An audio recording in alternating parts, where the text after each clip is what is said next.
What did she say?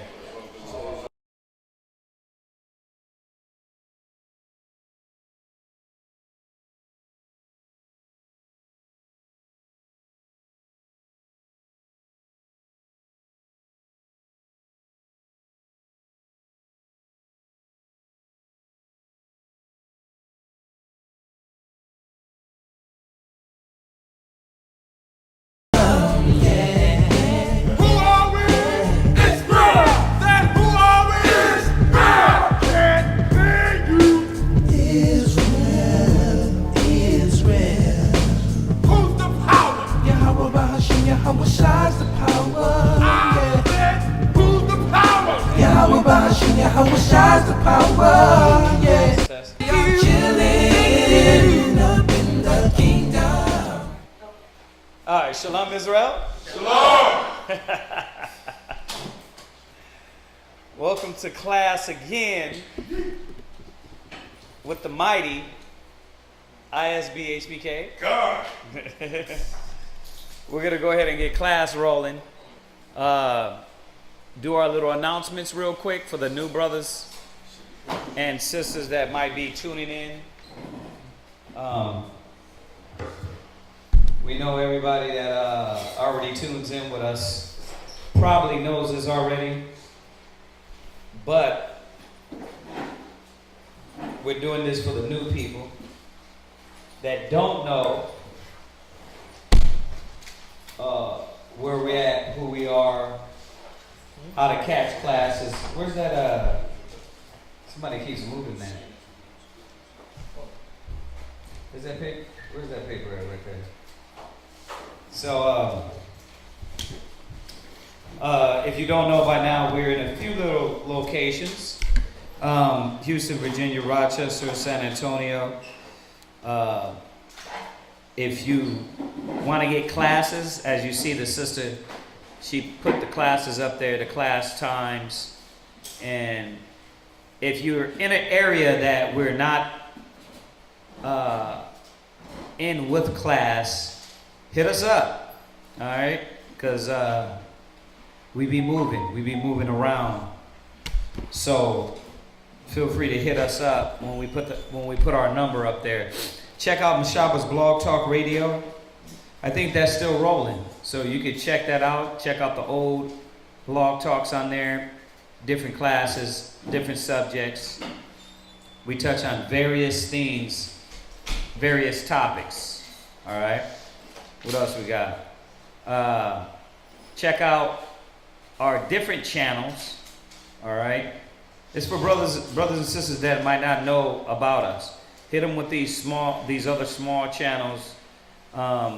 We do 5 Minutes of Wisdom. We do the Hidden True Bible Show, the news show.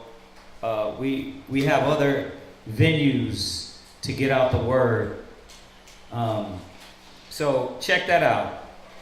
We ask that you like, share, subscribe.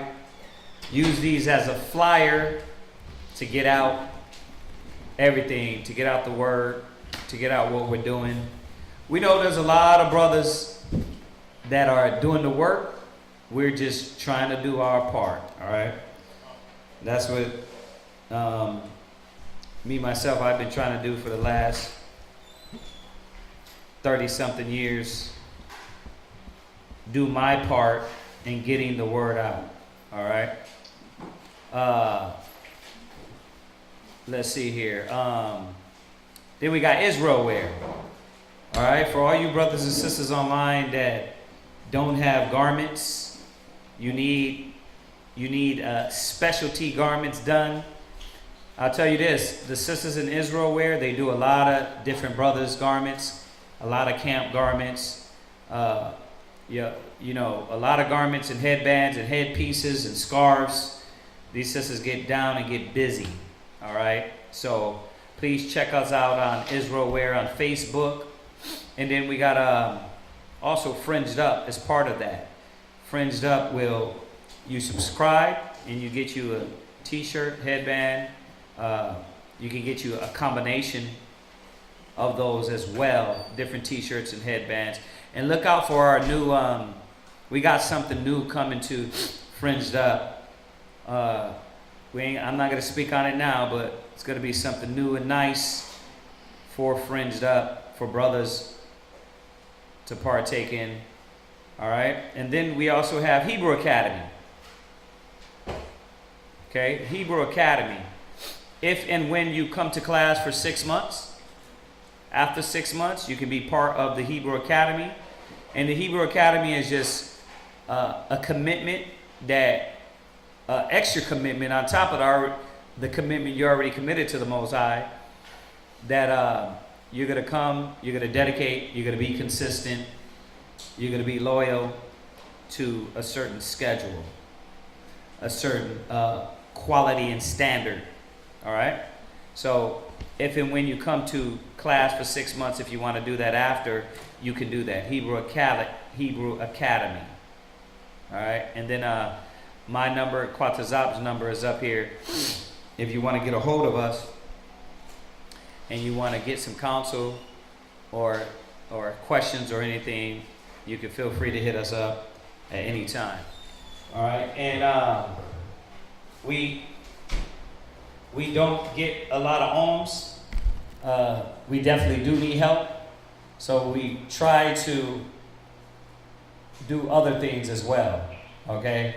So we got Sweet Ambiance, and we do oils, we do bath bombs, body soaps, we do a lot of those things on there. There's supposed to be a video in there, Charlemagne, for that Chosen Creation one. Did they move it? Look, to be honest with you. Yeah, it was supposed to be up there. Oh, that is it right there, yeah. So Sweet Ambiance, yeah, check that out, okay? And then we have a course, Chosen Creations. This is our new little endeavor. We do the different metal, silver, gold, engravings, armbands.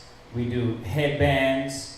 We do wristbands for men and women, all right? And this is on Etsy, all right? So we do a few different things on here. If you brothers and sisters want to partake in that, the wood, the lions, we do dog tags. We do all these designs. If you have a design you want, we can also do that on leather and wood. And we're always coming with new pieces. So if you subscribe to Etsy, Chosen Creations, you can see the different new pieces we're constantly coming out with for Chosen Creations. So please support that, all right? And then, what else we got here? We got, oh yeah. Last but not least, alms. We ask brothers and sisters to help out with alms, to commit to giving and to helping out the schools, all right? And try to do your part. You eat, you get fed, you get fat, you get thick with the knowledge of the Most High. So we ask wherever you can help out with, do that, all right? And, we usually don't ask, but we have to start asking because we do need the help. We do need help. So please, if you could dedicate monthly something to help out for the school, the lights, whatever we're doing for the school. Remember, we don't mess with this. That's why we got all the other venues. But we do need help, all right? So other than that, we're going to go ahead and open up with questions. Does anybody have any questions on anything? If not, we're going to go into class tonight. I'll give everybody a few seconds on there to pill in real quick to see if they got any questions on anything. We have one right now. What we got? Can I get understanding on Ecclesiastes 37:14? That sounds familiar. Ecclesiastes 37 verse 15. 37:14. 37 and 14. Ecclesiastes 37 and verse 14. God. Go ahead. For a man's mind. No. You got to be louder. They got to hear you online. So you got to be loud. Read with some power. Ecclesiastes chapter 37 and verse 14. For a man's mind is sometime wont to tell him more than 7 watchmen. So a man's mind sometimes wants to tell him more than 7 watchmen, right? When you deal with our minds, when you deal with thinking, a lot of times, man, there be many thoughts, many trains that you go through, right? So that's how the mind works, right? But it's going to tell us about this mind, and it's going to get a little more direct when speaking about this mind that constantly, sometimes it's telling you too many things, right? You're drawn too many places, right? That's the mind of man. But it should be like that. Rox, read on. 37 and what? Verse 14. Go ahead. For a man's mind is sometime wont to tell him more than 7 watchmen. Go ahead. That sit above in an high tower. So imagine you being a watchman for the city, and you sitting up in a tower, and you're looking out, and you're remember, the watchman is to protect the city, to warn the people of the city. So imagine 7 watchmen, right? And we know 7 is the number of completion. So it's like, imagine a mini amount of thoughts constantly speaking to you, right? Constantly trying to talk to you, right? Go ahead. And above all this, pray to the Most High. Why? Why we got to pray to the Most High? Read. That he will direct thy way in truth. That he will direct thy way. Because a lot of times, you got to shut a lot of these voices up. Right? Hold that. Go to James 1 and 8. Go to James 1 and 8. So, yes, this happens. It happens that your mind is directed in a lot of areas. But above all, you got to pray to the Most High that he what? Direct your steps. Like, I shouldn't have 7 people talking to me. 7, and when I mean 7 people, 7 personalities, 7 emotions, right? You're going to be drawn apart. So you got to be careful and understand that mind being pulled is not good, right? Let's just talk about 2 of those minds. Right? We said 7, but let's just talk about, let's take 5 take away 2. 7 take away 5. Excuse me.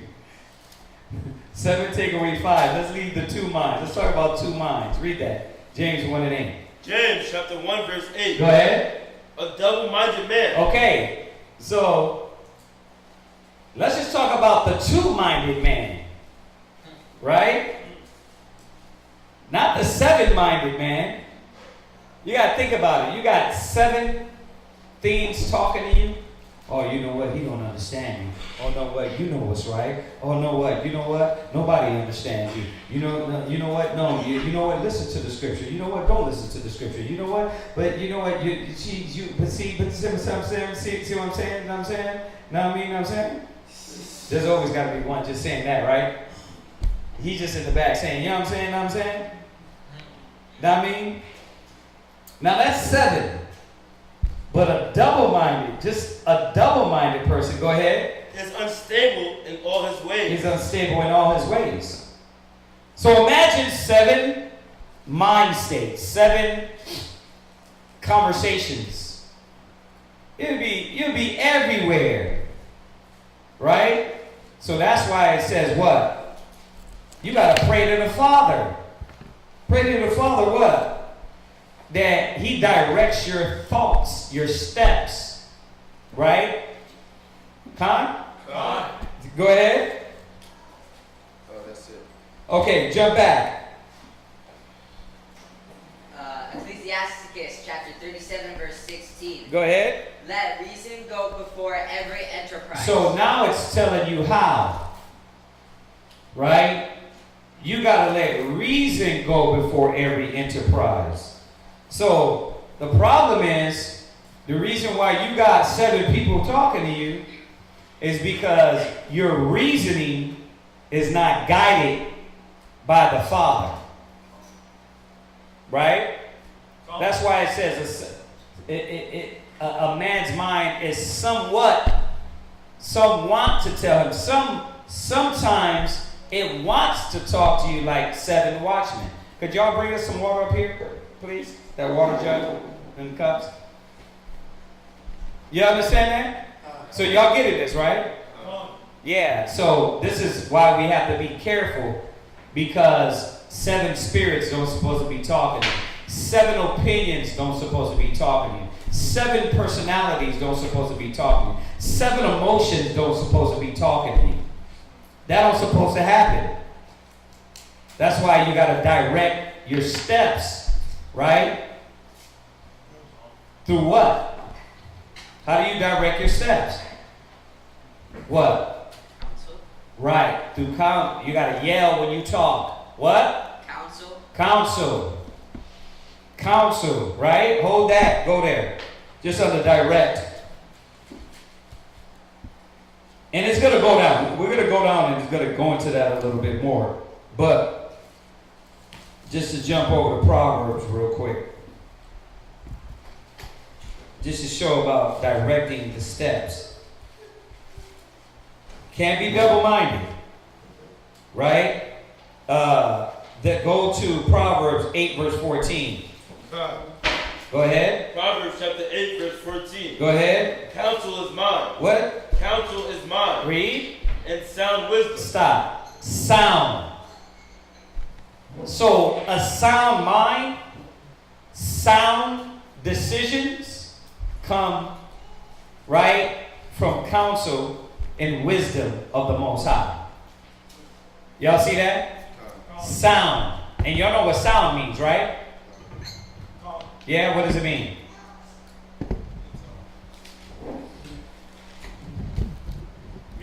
Safe. It means safe? Okay, so look up the definition. Let's see.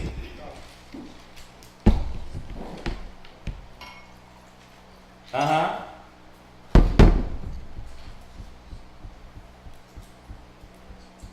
This should show you, because once again, when it said 7 watchmen, a man's mind somewhat want to tell him like 7 watchmen, it's not saying, oh, that's how it's supposed to be. It's saying that this is where your mind can go to, and you got to watch it. You got to watch it from going in these different areas, man. That's why you got to pray. Yahweh, take these spirits, these voices away from me. And how does he tell you they're going to be away from you? By sound counsel and sound wisdom that can direct your path. What you got? Sound. Health, not disease. Founded in truth. Right? Firm. Right. Firm. It's firm. Right? So you're not staggered. Right? It's not counsel that's going to lead you astray. Go ahead. Strong. Right? Strong. I like that. Firm, strong. Go ahead. Valid. Right. Valid. Right? It says that cannot be overthrown or refuted. Right. There you go. You see? So sound counsel, sound wisdom. Read that one more time, the scripture. Counsel is mine. Uh-huh. And sound wisdom. Right. I am understanding. Go ahead. I have strength. Right. Right. So y'all see that, right? Yes, sir. Yes, sir. Yeah. It's all good. All right, sure. All right, go ahead.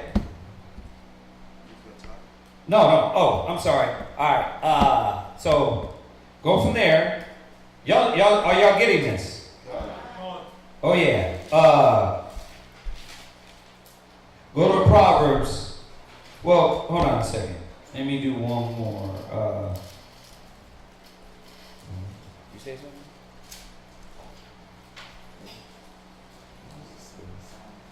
Oh, right.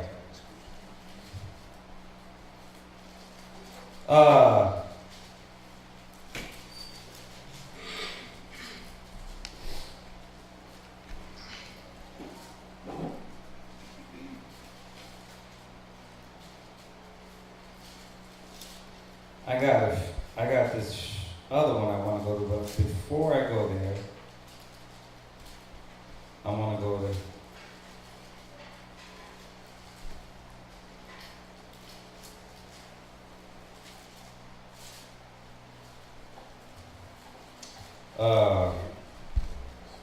Where you at? Proverbs 12 and 15. Go ahead. Proverbs chapter 12, verse 15. The way of a fool is right in his own eyes. Yeah, because he's canceling out all the things that the watchman is telling him. So in his mind, he's jumping from thought to thought and emotion to emotion, and it's canceling out all the good counsel, the sound counsel. And so his mind is telling him more than those 7 watchmen, because his mind is jumping everywhere. Right. And all the thoughts that's coming in his mind, instead of the sound counsel being firm, strong, and valid, his thoughts or her thoughts are strong to her or to him, sound strong, sound firm, sound valid, when it's not. So he's saying, Yeah, no, I wanted to, before you go along that train, because you're gonna take us this way real quick. I want to say real quick right here, we're gonna go there. Let us go back there. All right, we're gonna go there. I'm right with you, but I want to stay on this point real quick. Sound, right? Which is rooted, right? Okay.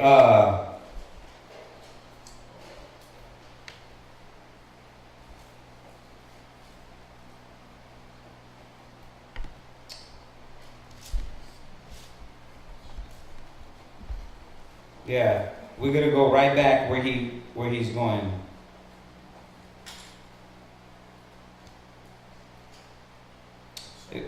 Where you at? What's that, Senator Mark?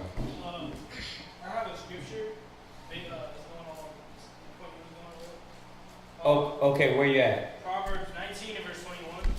Go ahead. There are many devices in No, that was gonna be my next one. You're right along with me, but yeah.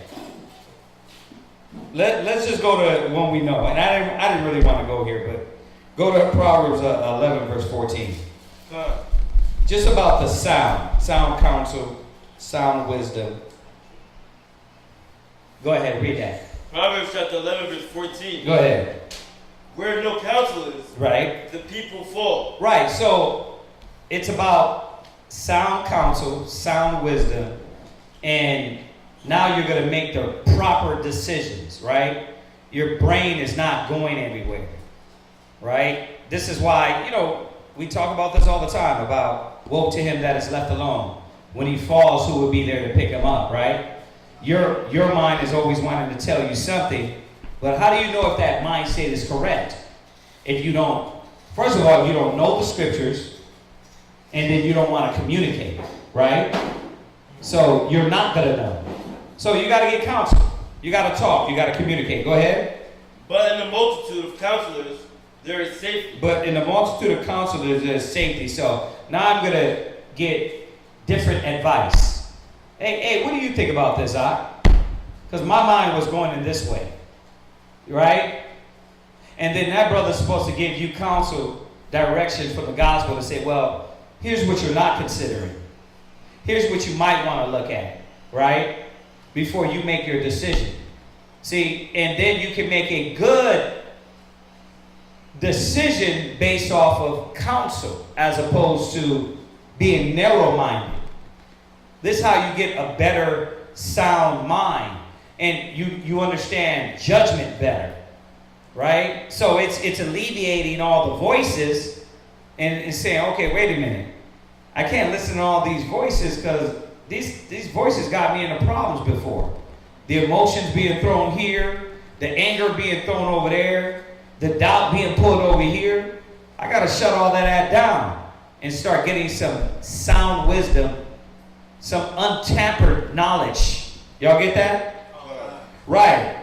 Now, go back to where you're at, Mawala. Ecclesiastes chapter 37 and verse 16. Go ahead. Let reason go before every enterprise. So that's, we're along that line, right? Let reason go before enterprise. Now, the reasoning is what? I'm getting counsel, right? But I'm getting counsel. We know counsel meaning what? From the book, from the scriptures, right? So I'm getting more reasoning, right? I'm able to go through the scriptures and reason and say, okay, this is the best way to make the proper decision, right? Go ahead.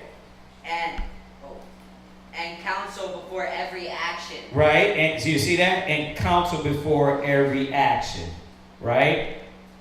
Go ahead. The countenance is a sign of... Okay, so now go from there, hold that, and now go from there where you were. Proverbs chapter 19 and verse 21. Right, and what it's going to do, this Proverbs is going to reiterate, it's going to reiterate what it was saying about in her question in the 14th verse. Right, read that. There are many devices in a man's heart. Right? Nevertheless, the counsel of the Most High, that shall stand. Yeah, you see that? So there are many devices in your mind. There are many reasonings and things that go on, but I got to be praying. I got to let, before enterprise, I got to go ahead and get what? Counsel. So I can have my reasoning make the right decisions. I can at least say I made a what? Educated guess. Educated. Not just a guess. Oh, I guess. No, I made it educated. Right? But this brother gave me some counsel. You know what? I asked this brother, see what he think. Oh, and then they said the same thing. Jeez. Okay, that's weird. Because we get like that. It's like you get off the phone with one brother, he tell you the same thing that the other brother told you. Right? Why? Because we're all supposed to be dealing with this reasoning anyway. That we're in the same mind and same judgment. So we got to be aware of that if not, the devices will take you into damn madness. Your devices are uncertain a lot of times. So you got to have the knowledge, which we know as the Spirit, the Word, guide your steps, right? Now go to where he's at. Proverbs 12 and 15. Uh-huh. Proverbs chapter 12, verse 15. The way of a fool is right in his own eyes. And the way of the fool is right in his own eyes only because he's thinking that, or she's thinking that her way is correct. I see her. In her mind, she's thinking she's correct. But she's not, or he thinks he's correct, but he's not. He's giving himself counsel, but you got to remember that the scripture says our devices are uncertain. Our ways are uncertain. Our logic, the way we deal with things and deal with things are uncertain. So we go off of emotional guesses. We don't go off educated guesses. We don't go off biblical experiences. We just go off of our own. And it's saying the way of a fool is right because he's canceling out all the sound wisdom. Right. And she's canceling out all the sound wisdom. Or the proper way to do it. Or the proper way to, oh yeah. Right. You're canceling out all the proper way to do it. Like, I'm not going to ask, I'm not going to talk, I'm not going to communicate. I'm not going to do none of that. Right?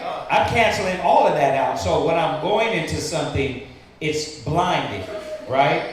And the Most High is not going to direct your thoughts. That's what makes you a fool. Yeah, that's another one. And even if you know, even when you think about it, you know you should be, but then your mind is telling you don't do any of that. Don't counsel. Don't go seek out the help. No, they're just gonna tell you you're wrong. You're going by your own mind, your own feelings, because you want somebody to tell you something that makes you feel good. Not something that's gonna help you, but something that makes you feel good, and that agrees with the negative mind. But read on. But he that hearkeneth unto counsel is wise. And that's what we're supposed to be trying to get. And that's where the direction comes into play. Mm-hmm. You get direction because why? you're hearkening, you're sitting there and you're listening. You're sitting there and you're listening to the counsel, and that cancels out the 7 minds. It cancels out the 2 minds. It cancels out, and then you become that 1 mind. Like the scriptures always talk about having that, fulfill ye my joy, be of the same, be like-minded, of the same joy, the same love, right? You're supposed to be trying to get to that point, but that can only come if we are all allowing the wisdom of the Most High to direct us. And that's how you get to that point. And we went over this scripture yesterday in Ecclesiastes 3:29 about the attentive ear. You get it real quick about the attentive ear and what's the purpose for that attentive ear? You know, it just hit my mind. This is the whole purpose for it. You got me there? Okay. Read it. Ecclesiastes chapter 3, verse 29. Right? The heart of the prudent will understand the parable, Read. and an attentive ear. That's the key. Because that's what's going to help you cancel out those 7 minds. And that 2 mind. That double mind that was in James and that 7 mind that was in Ecclesiastes. Right. That's what helps cancel it out, because your ear is attentive to what? Is the desire of a wise man. Because your desire is to be wise. You're like, I don't want to be a fool. I don't want to be preyed on like a fool. I don't want to stay in the mind of a fool, somebody that's double-minded, somebody that's lost in their emotions. I don't want to be that person that's an overthinker, right? That's double-minded, that's like hesitant, fearful. I don't want to be that person. Right. And you're like, well then, all I gotta do is just listen. The attentive ear, like somebody that's paying close attention for the thing that's gonna help them get out of the situation that they're in. And that's a wise man. His desire is to listen because he wants change. And you cancel out, and that's how the Lord is able to intervene and direct your way. That's it. That's it. That's it. That's dope. Watch. Read now. Go back. Read down. Read down in the Apocrypha. Ecclesiastes 37 and verse 17. 17. Uh-huh. The countenance is a sign of changing of the heart. And we talked about this yesterday too with the question. The countenance is a sign of changing the heart. So what happens? Okay, so you got 7 thoughts, right? If you let those 7 thoughts rule you, what's going to be the changing in your mind? You're going to be confused, chaos. You're going to be going through letting emotions and going each and every single way. Yeah, paranoid. You're going to be doubting. And some of us, what? Go through all of that within the dang same hour, right? You paranoid. You have faith. It's like we shouldn't be drawn those many ways. The scripture said the spirit is manifold because our application, but yet one only. Right? One only, meaning what? Where there's only one path. So there's not 2 different paths, 2 different wisdoms. Let's just go to the knowledge and get the wisdom, right? So my countenance will be what? At ease. I'll be at peace, right? Go ahead, read on.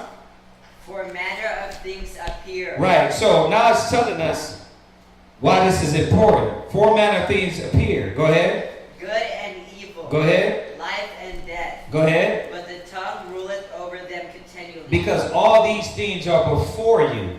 So you got to make the right decision, the right choices. If you don't make the right choices, you're going to end up doing something evil. You're going to end up doing something wicked. Y'all see that? Huh? So, then it goes into the tongue. But hopefully that helps the sister out on her question. What else? Was that it on that? That was it on that. Share anything back on. Okay. We do have another question though. It's in 1 Samuel 14:52. 1 Samuel 14:52. The question is, was Saul always at war because he didn't kill his son when he was supposed to for eating the honey? Was Saul at war? It wasn't just the honey, y'all. Go back and read the story. It was all the things Saul was doing. Saul was making the wrong decisions. He was making the wrong choices. Remember, let's go back to 15, right? Go back to 1 Samuel 15. And this is was going through this turmoil in his kingdom, right? Go to 15 and 10. Well, let's start from there. We're going to jump a little bit. So it once again, yes, the honey and the situation where he was like, nobody's going to eat, right? And then the son dips his staff and he takes the honey. That's one situation. But remember, where did this all start from? His spirit, his mind, his rebelliousness. It wasn't just alone the honey. That was one incident. All right, read that, verse 11. First Samuel 15 and verse 11. Go ahead. It repenteth me that I have set up Saul to be king. Yeah, there you go. It started here. Right? It started here because Saul didn't follow and didn't listen to what the Most High commanded. So what happens when you don't listen? Look at Saul's tenure. Talking about the 7 watchmen, I don't know how this works, but it works.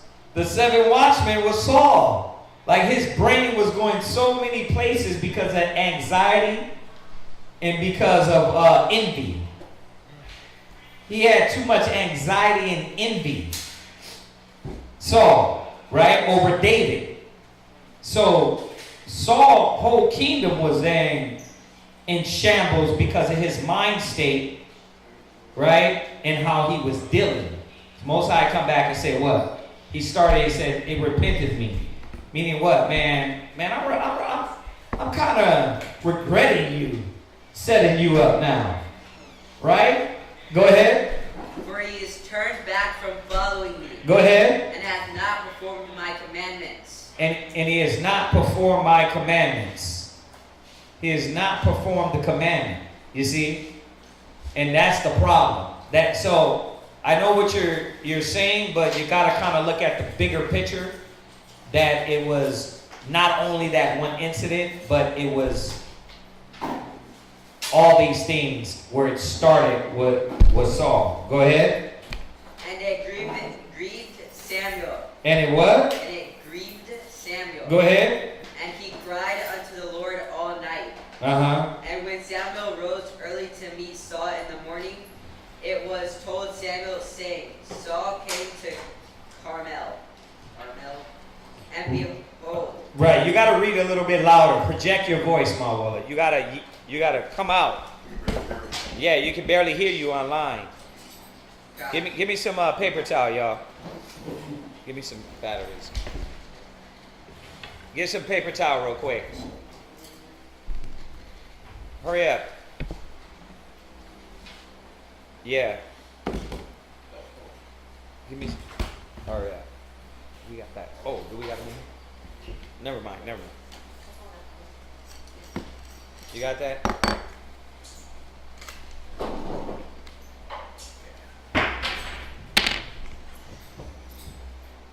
These batteries are irritating. Yeah. We gotta get a battery charger. Okay, so jump over to you can jump to one of the, main points. Start at 20. Uh-huh. First Samuel chapter 15 verse 20. Go ahead. And Saul said unto Samuel, Yea, I have obeyed the voice of the Lord. Right. So this is where it started. This is why Saul's kingdom is in array. Because he started out with, I told you didn't do what's right, but Saul's going to come back and say, no, I did do what's right. No, I did do it. Like, you ever heard that? Bro, you didn't do what's right. No, I did. I did do it. No, you didn't. Con, I did. No, you didn't do it the proper way. You were told to do it. No, but that's when it started with Saul. Right? Go ahead. And have gone the way which the Lord sent them. Uh-huh. And have brought Agag. Now you're going to tell the priest. You're going to tell Samuel, no, I did what he said. And then you're going to tell him what you did wrong. But in your head, it's logical that that's what? Right. This is where Saul went off. It started here, and all the way through, you started to see his decision making. First of all, was not led in the Spirit. It was not led in the Spirit of the Most High. So his choices were wrong in everything. All right? And I'm not going to make it a whole Saul class, but to answer your question, this is it. Yeah. Oh, and the first instance, he was supposed to wait for Samuel to get before he made the sacrifice. Right. And that was what kicked it. He got outside influence instead of influence from the Most High. Right. And so he made the sacrifice.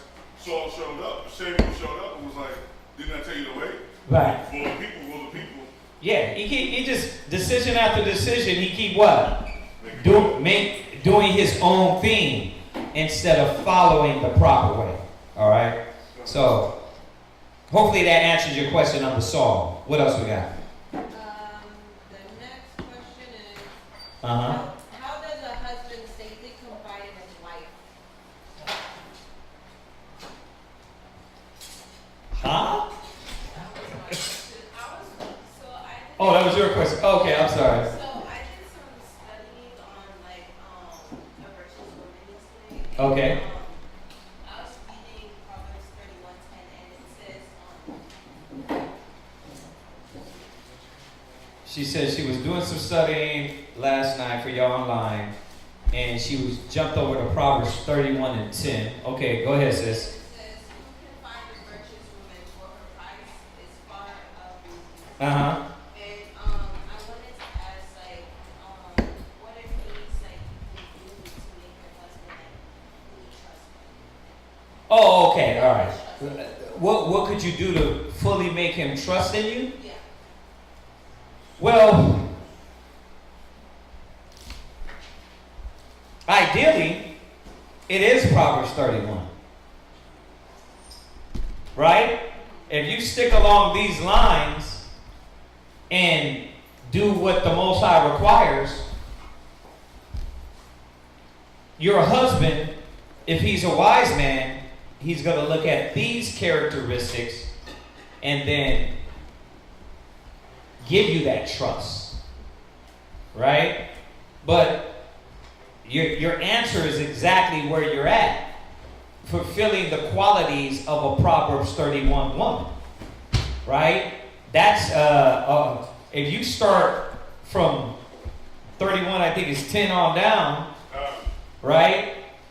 Start working on these essential things to be this virtuous woman, then that's what should gain the trust.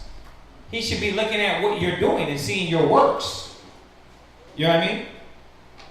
And seeing that your works are righteous. That's what he should be doing. Now, he has to see that too. When I mean he has to see that, meaning a man has to realize, okay, if I'm watching my wife and she's moving in the spirit of these qualities, let me start loving those qualities as opposed to what I thought in the world. Right? Because what we might have had or loved the person for the qualities in the world may have been a whole different scheme and character. Right? What did the men love them for in the world? Their physical appearance, number one. Right? You looked at their physical appearance. Right? Or you looked at some like frivolous carnality, like, man, you see how she cooked that steak? Oh, man, she put the steak and the beer, like, man, this woman's pure. You said she get freaky on my birthday, she cooked me food. Right. That's it. Yeah, so a man gotta come in his mind gotta snap into, wait a minute, I got my lens. You know when they go to the doctor, the eye doctor, and then they go through the different lens? And Could you? Is it here? Is it here? Oh, how about here? Right? And then click. That's how our eyes got to be changed to looking at things. That way, our spiritual perception can be, okay, wait a minute, she's fulfilling these qualities. So, to truly answer your question, sis, you are in the perfect chapter to say, for your husband to start looking at those characteristics. If you're working on them, you're starting out great. Yeah. Any other questions on there? No. Okay. Anything along that? That's it? You good on that? Okay. All right. Anything else? Any other questions? Okay. So let's talk about the sickness that can't be ignored. Right? There's a sickness. That's the title of the class. The sickness that cannot be ignored. Right? And it's one of the biggest sicknesses that you've been hearing me talk about a lot. Like if you went to the summit, if you hear me talk about it a lot in class. And it comes from looking at myself and air quote leaders, right?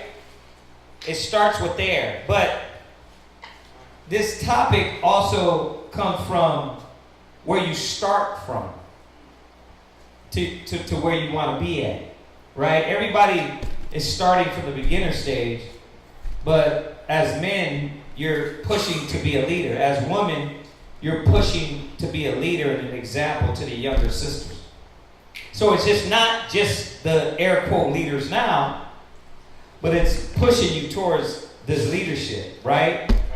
And one of the sicknesses is that in the leadership is that how we go about to process what it means, what it is to be a leader, right? And we don't really understand that. But let's touch on a few things. Go to Lamentation 5 and verse 14. Lamentation 5 and verse 14. God. Go ahead. Lamentations chapter 5 verse 14. Go ahead. The elders have ceased from the gate. So one of the biggest issues is that the leadership have left. It says they stopped from being at the gates, right? When we look at all of our elders in the streets, we look at the so-called gray-haired men, right? They were supposed to have wisdom, but they don't. There is no leaders in the gates no more. You know what I mean? We're not abiding by the standard of true leaders. Let's look at the politicians. You can't even call them leaders. They got their own agenda, right? Let's look at the pastors and the preachers. They got their own agenda, right? Like they stopped from being the ones we can go to in the gates and politic and ask wisdom and get advice. You go to the corner or you go to the gates now, right? First of all, the gates are damn trodden down. But let's be real. If we go to the gates right now or to these leaders now, what are they going to tell us? Right? They're not leading us to the scriptures, to the counsel, to the wisdom. Right? Now, you know me. I like touching on a few different angles when we talk about these subjects. And I don't want you to get this class and think, oh, this is about the preachers. Because it's not about the preachers. It's about you. It's not about the politicians. It's about you. Right? But we got to paint the picture of what is. And the picture is showing us what? There ain't no leadership. Okay, so how do you want to fall in that? How do you want to fall in this line of leadership? What slot do you want to fit in? Do you want to fall in being in the politician mind state? In the pastor give me more money mind state? In the pastor let me touch your women and touch your kids mind state? See, this is what we have to understand. When it says they cease from the gates, they're not doing according to what the standard is. Right? Why? Because it starts from the beginning. It starts from when you come into class. It starts in when these cats learning online. When they learn online, they're already anointed themselves leaders, right? This is a disease and a sickness in Israel, man. Anybody is going about to say or do anything, right, or ordain themselves leaders. That's why it says the elders have ceased from the gates. There's no more true leaders no more, right? Read it from the top. The elders have ceased from the gate. Go ahead. The young men from their music. Yeah, because the elders have left the gates. The young men, the example of what is joy, righteousness, holiness, rejoicing, is no longer there. Because now, the music they're playing ain't music. Right? The kids, they ain't playing the music of the elders. They're what? Playing music that ain't got nothing to do with the Father. So there's no happiness, and that's what the music represents. The music represents the rejoicing, right? The laughter, the community, the households, the black and brown pride. We don't got that anymore. Because why? The elders. Right? So this is what I want to put in your mind. I want you to ask yourself, what type of elder are you going to be? What type of elder are you striving to be? Right? Are we going to be like these examples we're going to talk about? Or are we going to be elders that is not like that? Right? Go to Lamentations 1:19. Go ahead. Lamentations chapter 1 verse 19. Go ahead. I called my lovers. Go ahead. But they deceived me. Right. I called my lovers. Israel was supposed to be the lovers of the Most High. It was supposed to be the elders, the leaders, the chosen, the righteous. Go ahead. My priests and my elders gave up the ghost in the city. It said they giving up the ghosts. Right? They gave up the ghosts in the city. Like, look at them, man. Look at our leaders out there in the world. They're shook. Right? Now, remember, there's two themes we're talking about here. Thinking like, damn, okay, he's gonna go into the politicians and the pork chop preachers. Saying about them. This is about what type of elder you're gonna be. We talk about them. But how did they get there? Who the hell let this guy come in the congregation touching on kids? Who the hell let this sister come in the congregation banging everybody in the congregation? Who did that? Right? Now, see, this is the outcome I knew I was going to get. Everybody was shaking their head. Oh man, this shit is wicked. That's wicked. That's evil. That's evil. That's not of the Lord. Well, how did they get here? How did they get to that point? See? So we're going to answer that question more towards the end. I'm not going to give it away. All right? It says that they've given up the ghosts. They should, man. There ain't no priests. There ain't no leaders. Right? There ain't no men with backbones.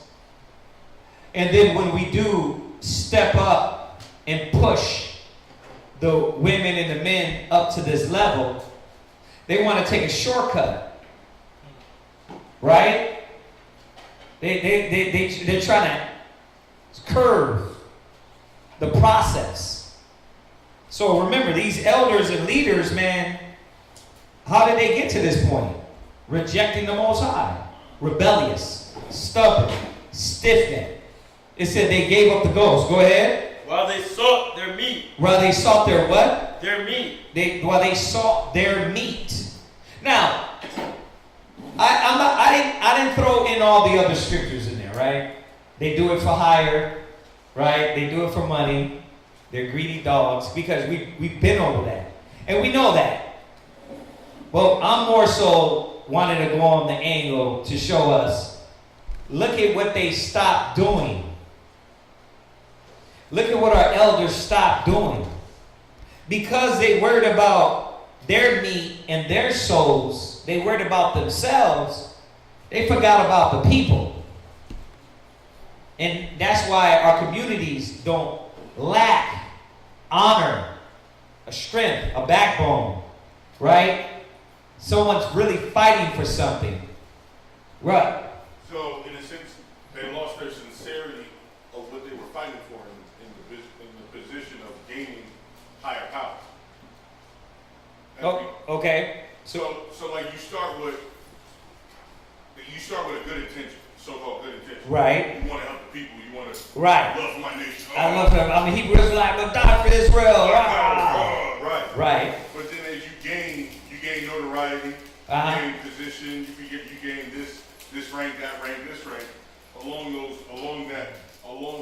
becoming that elder or becoming that position of authority, you lose sight of what you were doing before. You lose sight of what you were doing it for, but more so you lose sight of the quality and the standard of moving in this direction. Right? But you know how when I just said there, Dan, about the money and the child molesters, and everybody's like, Dan, but what do you think happened to this individual and who overlooked him being a child molester? Right? Now, listen, I'm not going to give this away, but let's think about that. Remember, we're not just talking about that. Somebody overlooked that, though. Somebody didn't pay attention to that, and that's why they're faulty. That's why they're doing more hurt to our people. Right? They're raising up these leaders, man, and not even checking their pedigree. Right? They're choosing these politicians and not even checking their pedigree. Where they come from. Right? What are they really about? And then, let's be real about it. Right? If you choose a politician, you choose a priest or pastor, they don't even know how to really choose them. Or how to put their goggles on and be able to say, wait, that is a right preacher or pastor, because they don't study and they don't read. Right? So now you see why it's all destructive. It's all chaotic. You see? But let's go back. Go to Job. Job 29 and 7. Job 29 and 7. What did these elders stop doing? What did these leaders and priests stop doing? Read that. Job chapter 29 and verse 7. Go ahead. When I went out to the gate, right? through the city. Right. See, Job is reminiscing on where his eldership had effect on the people, right? But he's going to let us know what that elder does, that leader does, by his reminiscing. Go ahead. When I prepared my seat in the street, go ahead. The young men saw me. Read. And hid themselves. Yeah. See, there was a fear and a respect for elders, right? Men with wisdom and understanding. You know, and we talk about it all the time. Remember the days back in the 70s and the 80s where, you know, you walk down the street, you get whooped from street to street if you out of order, right? Nah, that's been taken away because what they did is diluted the leadership. From generation to generation, they what? Degraded. It's a degradation of leaders, elders, right? Grandmothers are no longer caring about baking and cooking and taking care of the babies. They want to be at the strip club, right? They want to what? Get a BBW, right? That's what it is. But Brazilian, yeah, but Brazilian butt lift and what? Mother looks like daughter. That's what they're worried about. So it's a whole degradation of elders. Leaders. You see what we're talking about? It's not just one angle. I want to bring out all these things that literally we should be looking at and saying, damn, I need to step up to be a real elder, a real leader. Because the position you're in now and what we're doing for our generation, that's what we're pushing. You see, but we got to get back to what they were doing. Y'all see this? We got to get back to what they were doing, right? The elders were known in the gates. He said when they walked by me, they were scared. They feared. Boy, what you doing out here? Get your ass in there, right? I'm going to let your mama know, right? And you know that from block to block to block, right? That ain't no more. The elder on the corner, he doing this. We walked past the street the other day, oh boy, it was like this. He was in the Matrix. He said,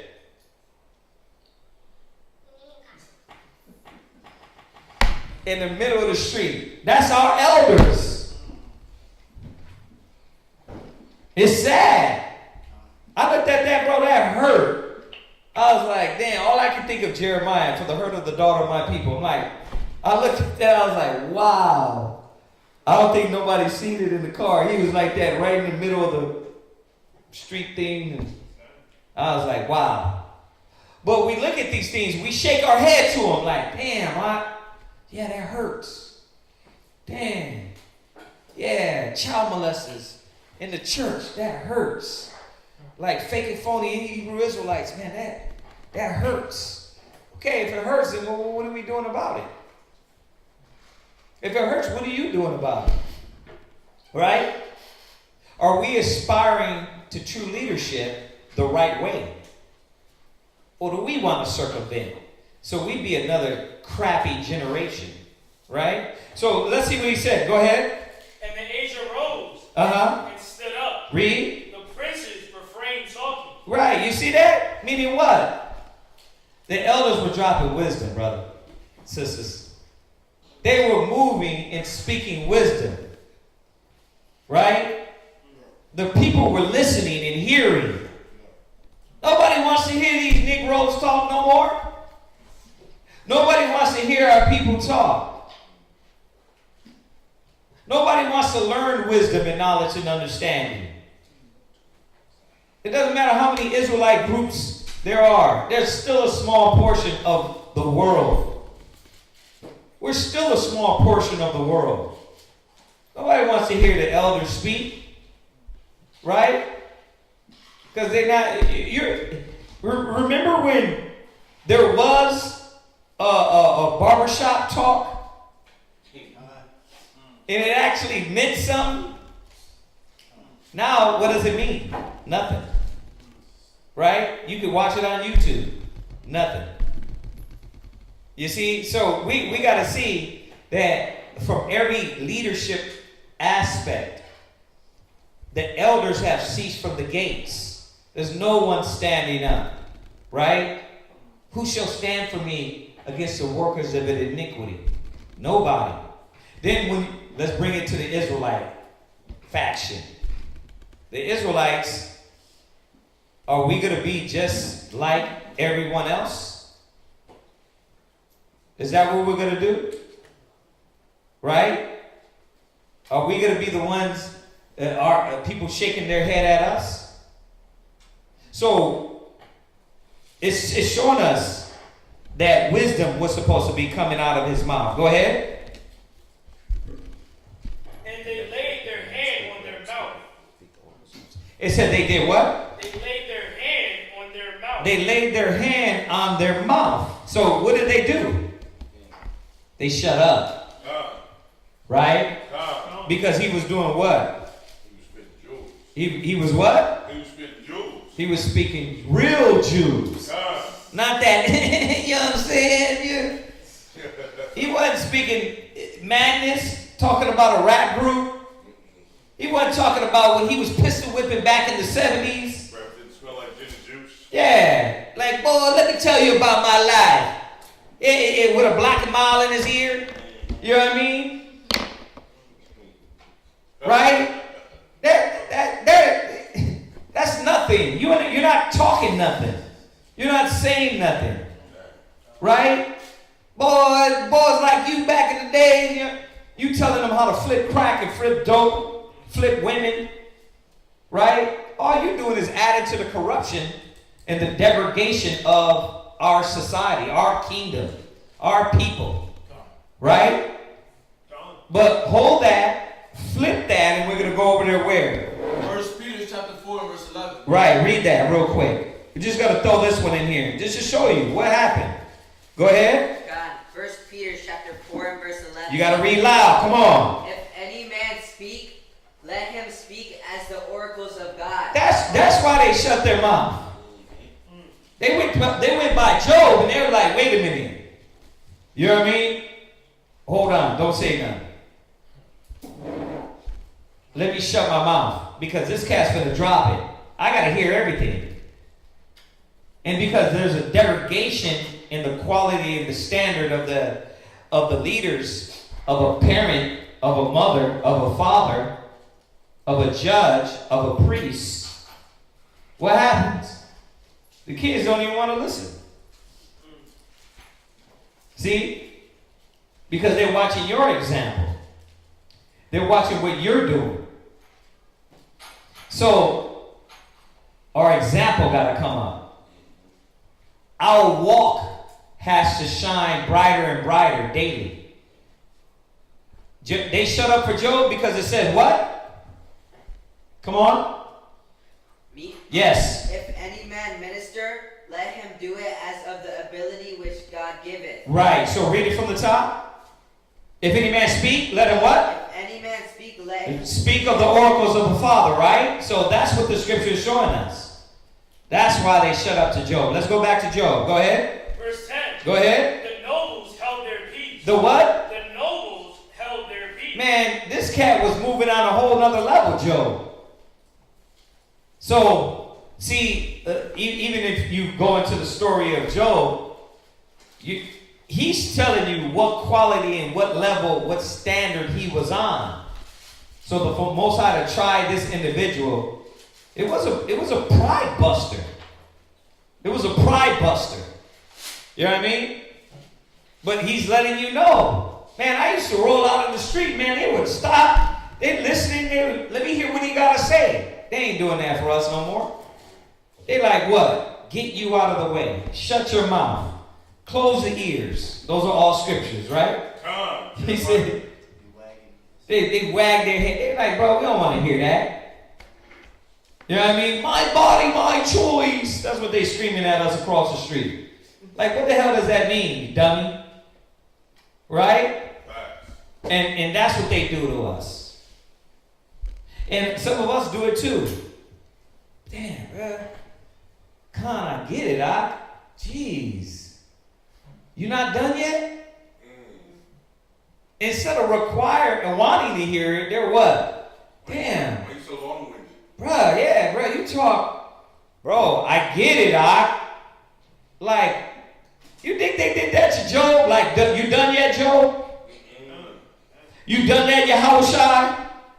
Damn, Yahushua, you ain't gonna let us get a break?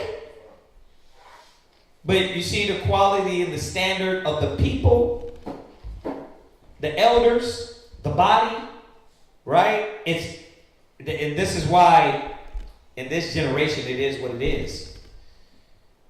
It is what it is because nobody's really looking to the standard of the Most High, the Father, the Scriptures.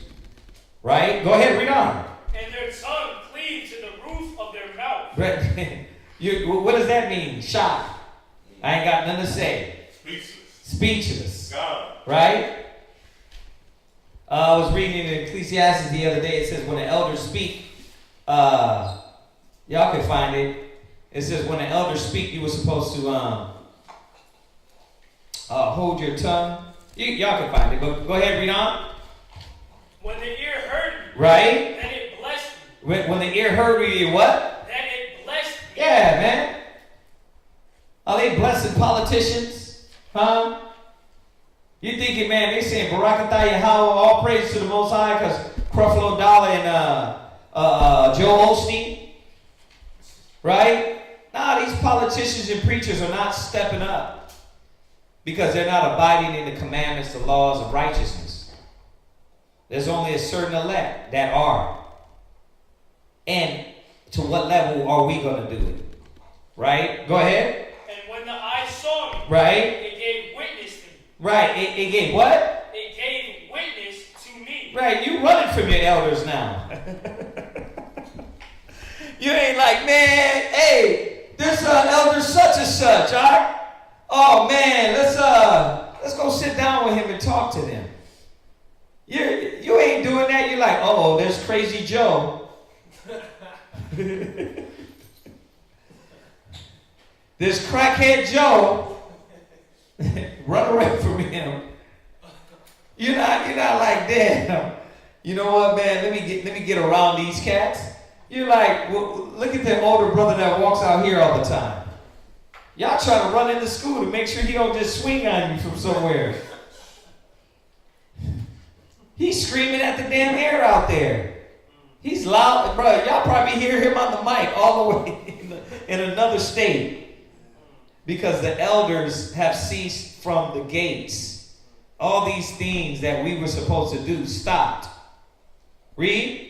Because I delivered the poor that cried. Right? I did what? I delivered the poor that cried. Elders was looking out for the body. They was looking out for the less fortunate. They was looking out for the ones in need. That's what an elder did. I delivered the poor that cried. You got too many of our people that are what? You're self-motivated. You worried about you. You worried about what you want. That's why there's no more elders. Because they're growing up they're at little kids taught how to be greedy, selfish, not worried about anybody. Huh? Oh, get your brother. Damn, you don't know about family no more. About, damn, let me take care of my brother. I'm my brother's keeper. Read, come on. And the fatherless. Rather what? And the fatherless. Yeah. It said be a father to the fatherless. You don't got to be a husband to the widow all the time. You can be a brother to the widow. A priest to the widow. Right? We were talking about that the other day, me and Zion. You know, every woman you meet in the mall, you ain't got to be, if she like you, it ain't got to be like, well, she don't like me. I mean, she likes me, so I'm not hollering at her. What about teaching her and getting her in class and not having her be in your rib at all? How about that? Shalom, sis. Using that to your advantage. Oh, she like me? Okay. Oh, you like me? Come learn the Bible. And then disappear, right? You disappear into the work. She's going to be like, what the? He told me to come. Yeah, because it's not about that. But, you see, it all comes down to we're going to learn more about what we're doing in our youth. You're not going to be these great elders until you learn now what is needed. You're going to be those same wild, beastly, dope-infested, selfish elders. Old people. Not even elders, old people. Because you're not requiring the best out of yourself. Right? But this is what the elders do. They would be looking out for the youth, looking out for the young, looking out for the poor, looking out for the less fortunate. Go ahead. And him that had none to help him. Right, and him that what? Had none to help him. Check that out. That's crazy, ain't it? That's what Job was doing. Huh? When you meet somebody, it's like, what? I don't know him. That's what the world taught you to act like and be like. You know what? I don't know that person. No, I'm not saying be a fool, but be charitable. Right? Think about helping our people. Right? Think about building and giving to our people. Go ahead. The blessing of him that was ready to perish right came upon me. Right? And I caused the widow's heart to sing for joy. The blessing of him that was willing to perish. Like, this man is willing to die. The elders were, or ready to die, excuse me. This person is ready to die. The elder was going to come in and do what? Step in. Right? Help. Be there. Be a voice. Where did you learn that from as an elder? You think, oh, he got an elder and he just all of a sudden learned that characteristic? Damn, you had to learn this at a youthful time, at a youthful age. You need to be learning these qualities now as a young person, a young sister. Do you not? Or else you're going to be just like all the selfish, the Creflo Dollars, the Joe Osteens, right? You're going to be like the brothers that are only worried about themselves online. They're only worried about some fake click or fake glory or fake hype. You're really not going to worry about yourself and your nation and your family and your household and the kingdom. Y'all see this? But let's look at this example. Go ahead. And that caused the widow's heart to sing for joy. You see that? I was there for the widow. I was there for the poor. I was there for the guy that was going to commit suicide. Right? What you got? What did it say? Yeah, read it real quick. Just read it.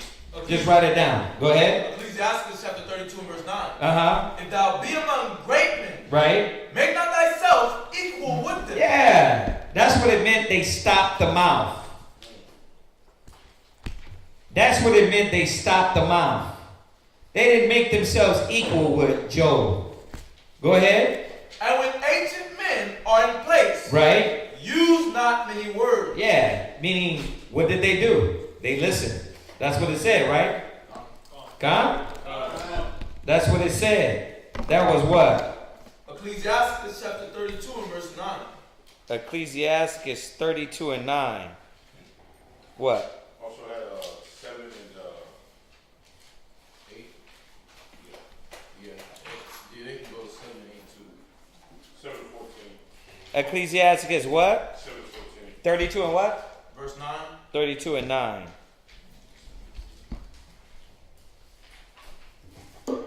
So you can add that to your precepts. All right? And then you said 7 and 14? Go ahead and read that. Ecclesiastes chapter 7 verse 14. Use not many words in the multitude of elders, and make not much value without praise. Right, Ecclesiastes 7 and 14. God. So y'all see this, right? Are y'all seeing the characteristic and the quality of an elder? When it says they cease from the gates, this is what they stopped doing. They stopped doing this for the community, the household, the nation. These qualities are learned in your youth. The standard is learned in your youth. If you're a little Damien, at a young age, then you're going to grow up to be an old demon. If you don't change. If you don't desire the will of the Father. Y'all get that? Go ahead. I put Job chapter 29 verse 14. Go ahead. I put on righteousness. Uh-huh. And it clothed me. Yeah, ain't none of us putting on, our cloak is not righteousness no more. Like when we go to the street speaking, right? I always ask the people, is there any such thing as a standard anymore? Right? There's no standard no more. That's what we gotta see. Damn. Right? That's where, who shall stand for me? Where's that at? Psalm 68. Get that real quick. He said, what verse are you at in Job? Verse 14. Verse 14. He said, I put on righteousness as a cloak, and it clothed me. Read on. Job. My judgment was as a robe and a diadem. A diadem. Diadem. Yeah. We're at Job 30. We're 29 and 14. Job 29 verse 14. So these are the things that's supposed to be covering us. Now, you as a young brother or sister, you're supposed to be asking yourself, damn, am I looking at it this way? Or all that head shaking? Damn, I can't believe they did that. That's going to be you. That's just good. That's going to be you. All the stuff you shake your head at, damn. It's so hypocritical, right? They be like, man, I can't believe that. But look at your path. You're going to be that.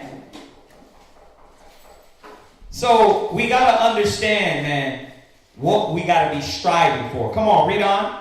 I was eyes to the blind. I was what? Eyes to the blind. That's what you're supposed to be doing. Now, here's the question. Eyes to the blind means what? Eyes to the blind means what? Who knows? Yeah, go ahead, Nas. Like when it came inside counsel. I gave inside counsel. Okay, what else? Eyes to the blind. Come on. Yeah. You help them, right? Okay, you walk the old lady across the street, right? The blind old lady across the street. It goes to that, okay? But it's more so showing us that what? You know that brother or sister is stumbling, is going to stumble. This is what an elder does. An elder knows and looks out for that brother or sister that's going to stumble. But we're going to get back here. Go ahead, read on. And feet was I to the lame. Go ahead. I was a father to the poor. I was a what? A father to the poor. Yeah, you don't gotta always bang his mom. You don't gotta always think, oh, I gotta get it with his mom. You know what I mean? That's how it work out. I'm gonna add her to the crew. No, you can be a brother to a sister. This is what an elder does. Well, where do you learn this at? In your youth. You learn it now. The quality of a good brother, a righteous sister, you learn it in your beginnings. That way, when you get older, you won't be a damn mess like our nation is. Right? Go ahead. And the cause which I knew not. Right? I searched out. And the what? The cause which I knew not. Right? I searched out. Man, what's going on with you? Let me be inquisitive. Let me understand what is going on. Let me help. Let me be a help. Let me be a benefit. Right? That's what an elder does. Right? Let me figure out what's happening with you. A lot of people, why you keep asking if I'm okay? Why are you so nosy? Like, bruh, y'all ninjas, man. Teenage Mutant Ninja Turtles, man. Like, ninjas don't get it. Like, why you keep asking me if I'm okay? That's weird. No. Yeah, nobody in your life ever cared for you. But that's what elders, brothers, sisters do. Shalom, sis, how you doing?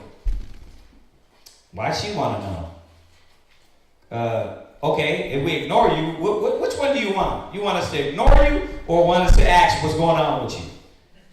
That's why you don't know what you really want. That's why we got to understand what the Most High said. Where you at? Psalms chapter 94, verse 16. Great, read that. Who will rise up for me against the evildoers? This is what it means. If the elders have ceased from the gates, then who the hell is going to stand up now? Who's going to rise up and stand up? But not yell the Bible. Everybody thinks that means what? I'm going to just yell the Bible at everybody. No, we're talking about standard, your character, the things that you're learning as a youth or in your babe stage of the truth. You're learning how to stand up now, the proper way. That way, when you won't get an elder, be an elder. That way, when you get to be an elder, you won't be doing that. Right? On the street. Huh? Or yelling at the damn wind out there. A drunk. Or you 40, 50 years old, still in the club and what? Trying to get you a young dibby. Right? You never put away childish things. I know brothers that's 40, almost 50 years old, still in the clubs. It's like, bruh, you never put away childish things. At a certain time, you gotta be like, all right, what you doing? But you're supposed to be an elder now. Why you didn't put away childish things? But the elders have ceased from the gates. The quality and the standard and the embodiment of what we're supposed to be doing starts now. Right? Go ahead, read.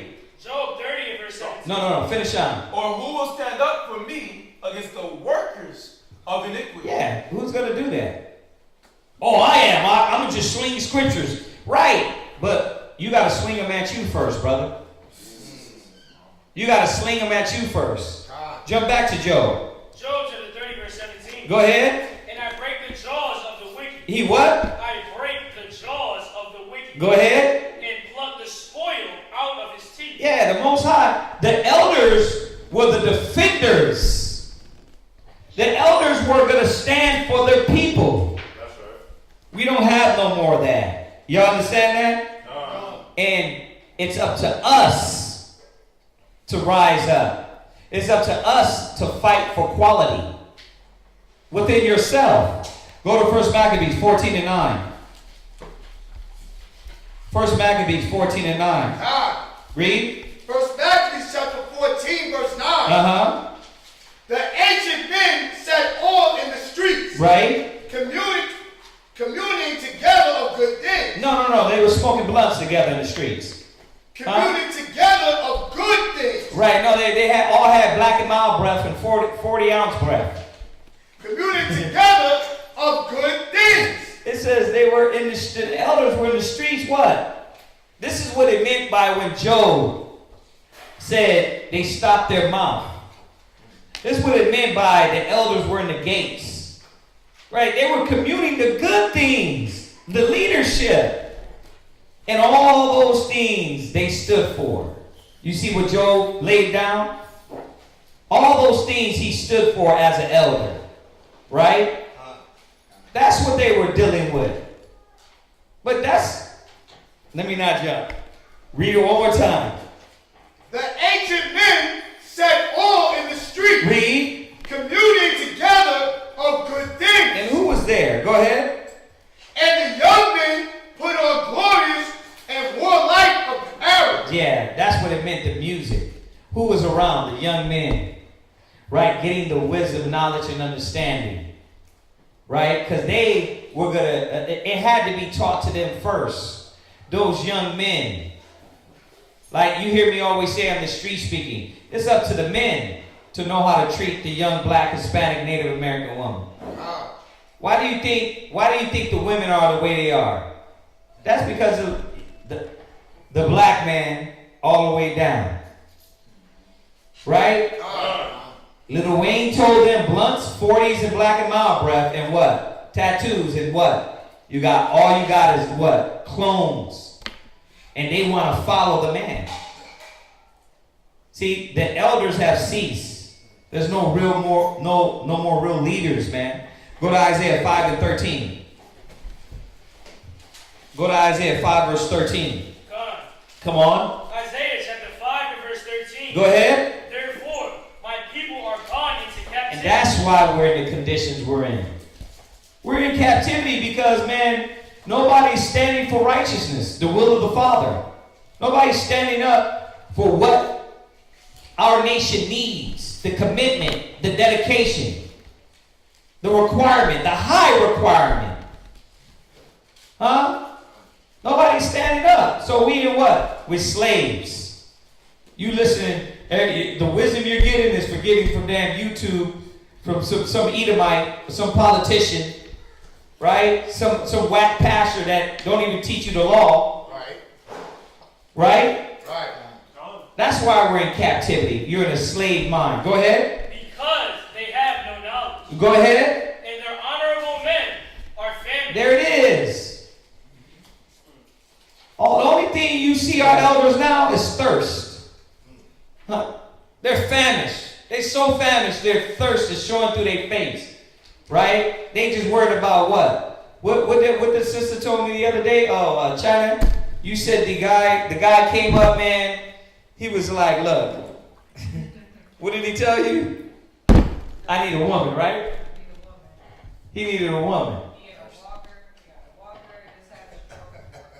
He was in a walker and had a stroke. That's my guy. He came up and said, I need a woman. Right? That's what our elders are. You in a damn walker, man, and the first thing that you talking about is thirst. And would you tell them about seeking the Most High or praying or what was it? Because he was saying like the online dating sites are not working. Yeah. And I was like, well, maybe you should take the time out to worry about your health and stuff. He said no. Yeah. I need a woman. Right. Nah. He sound like young brothers. Yeah, but you got a woman. No, I need a woman. Right?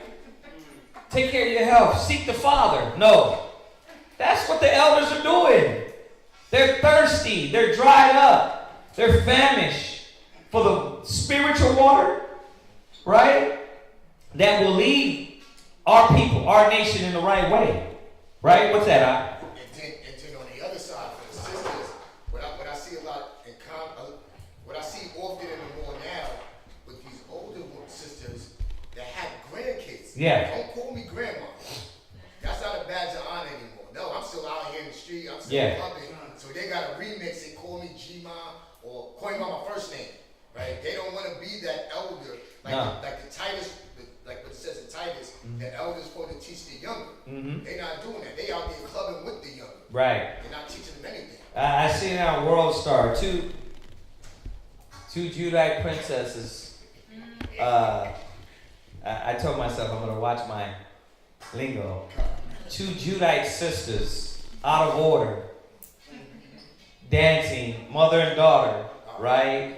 Dancing, and the thing is that there's no more honor with elders.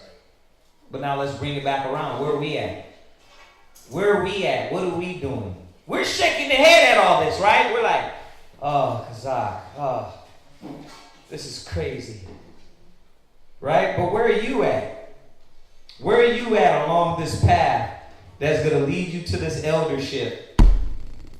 Shit, some of y'all, yes, there's some young brothers in here, but a lot of us is older. But where you at? Are you fighting for these characteristics that Job had and looking at yourself and saying, damn, I lack certain qualities, man, that I need. Let me work on those qualities for the benefit of my family, my house, my nation. Y'all see this? It said they're famished. Go to Isaiah 1 and 5. Isaiah chapter 1 verse 5. Go ahead. Why should ye be stricken anymore? Right. The Most High is like, why? Why do we like this? Is this the way we like? We like these ideas, this custom, the madness, the hurt, the pain. I'm not laughing that the brother was like that in the middle of the street. That hurt. But it hurt so much, it's like, damn, you wish you could do something. Then when you sit back about what you can do, you be like, man, if you try to teach that brother, he'd probably go off on you. But this is what it is. See, this is why who shall stand for me against the workers of iniquity? Who's ready to stand up against the wicked and the evildoers? Who's ready? Because it ain't just no. What about the sisters? Con? Who's ready to stand up and say, you know what? I'm going to put a difference between the clean and the unclean. Right. We got to be. Or else all we're going to be doing is mocking the foolish and saying, oh man, I can't believe they like that. What the Pharisee say? He said, Lord, I'm glad I'm not like them. Right? An adulteress or this or that. Yeah, but you are. Because you won't step up and understand what is needed for your people. You're doing the same thing. Go ahead. You will revolt more and more. Read. The whole head is sick. Bruh, the whole head is sick. The leadership is sick. And we are supposed to be revamping the sickness. There's supposed to be a greater standard with us elders and aspiring elders. And that's y'all. That's us. That's our generation. Right? There was no elders. Right? You're going to be the one. You hear about elders falling off, right? That's happened in the past, right? Okay, in the ancient days it's happened. Well, what are you going to be written as? Right? You're always worried about, like, everybody can jump on the bandwagon about this elder, he lost his mind, and this elder, he did this and that. But what are you going to be? You never sit back and listen to your path, watch your path, and say, damn, if I keep going down this road, I'm going to be one of those guys. This is what y'all got to understand, that this is not a game. Y'all got to see the requirements and the standards, and everybody will go through their trial. So while we judge and look at people and be like, man, yeah, Joe Osteen, this person, that pastor, that politician, we are supposed to be the difference, though. Are you sick as hell too in the head? Or are you ready to stand up? Jump to verse 4. Verse 4. Go ahead. Our sinful nation. It says, a sinful nation. A sinful nation. Read. A people laden with iniquity. Laden with iniquity. Covered, right? With iniquity. Go ahead. A seed of evildoers. The Most High said, man, we became a seed of evildoers. Go ahead. Children that are corrupted. Read. They have forsaken the Lord. Right. They have provoked the Holy One. Read. Of Israel unto anger. Go ahead. They are gone away backward. We're backward. We're a sick, backward people. We're a sick, backward nation. And that's why the Most High is trying to show us, look, who's going to change that? Who's going to change the path? You're going to be an elder. You're going to be a leader. Like, you know how many people we're getting in contact with, they were like, man, I never thought I would have to do all this when coming into the truth. They literally thought it was going to be church. You come in, you meet on Sundays, you give your alms and tithes, and then you go back and be the ninja you were. People don't want to live up to the quality of what the Most High wants. We got a bigger job. It says you're a nation of kings and priests. That's right. Are you acting like that? Are you acting like a mother? A grandmother? Right? Or are you what? You don't give a damn about the kids. You don't give a damn about the gentleness and tenderness as a woman that need to be applied for your community. See, that's why you put these robes on. Like, damn, I know what is needed for the body. Let me put that robe on. Oh, this is needed for the body? Let me throw that robe on and go be that for the body and for the nation, for the betterment of the people. I was looking at this little article on there's no more nuns. All the nuns are dying out in the Catholic Church. Right? Nobody's becoming nuns anymore. Right? And we know their lack of understanding what the hell a nun is. Right? But that shows something. That shows that they don't believe in that idea of giving themselves to the Most High. The people, the women. They're like, we want to give ourselves to the streets rather than the Father. See, the Most High is showing us what is going on around us. He's throwing it in our face. We're sitting back. We're shaking our head at the world. But are we going to step up to the plate and do what we need to do for the next generation? Christ, he might not be back for another 20 years. You'll be how? Add 20 years to your age. You'll be 60. You'll be what? 45. Add 20 years, and guess what? 20 years goes like that. But what are you going to be doing in those 20 years? You're going to just be what? You're a forever trooper? The sister that is forever got problems. She never conquered none of her problems. She was forever immature. 20 years later, she's saying she's still the same immature sister.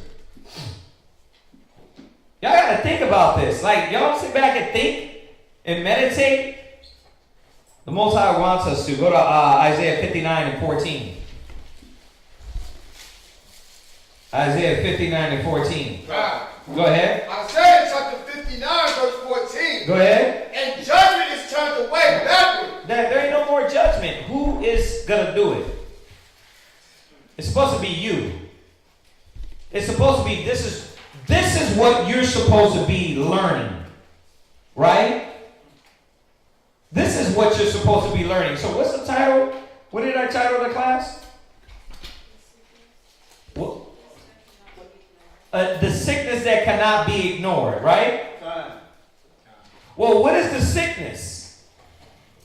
The sickness is not understanding what we need to be doing to change. See, that's why you're dealt with like you are. That's why. Because, or else you're going to be the same individual 20 years later. Somebody has to be the true leaders. The true leaders. Because these leaders, there's what? Read it again. And judgment is turned away backward. Right, judgment. What is wrong with the pastors and the preachers and the politicians? There's no justice. They don't know what justice is. Well, what about you?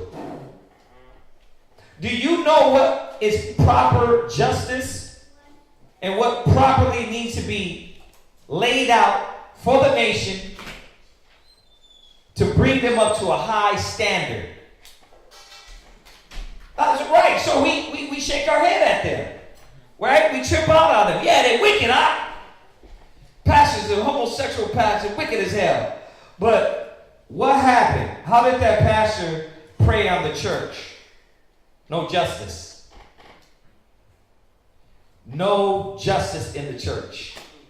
Nobody stood for the law in the church. So therefore it went on. Now let's bring it around a little bit. Now you have to understand why we do what you like you do. We do. Y'all think we supposed to just let this just go on. A lot of brothers and sisters, no. I know you're saying lie, and I know you know better, but a lot of brothers and sisters think just like the Catholic Church. Leave us alone. Let me creep. Let me have this demon on me. And then you're going to end up like the other cats. That's the problem. There's no justice. We got to be standing for justice and be able to tell and guide the body the proper way. Or else all that nod and head shaking, you're going to be the same fake, phony politicians, pastors, preachers, elders, the same way. The drunks, the guy nodding off, that's going to be you. 20 years later, you're going to be what in class? What? Nodding off. Why? Because all it is just words. Right? So justice, right?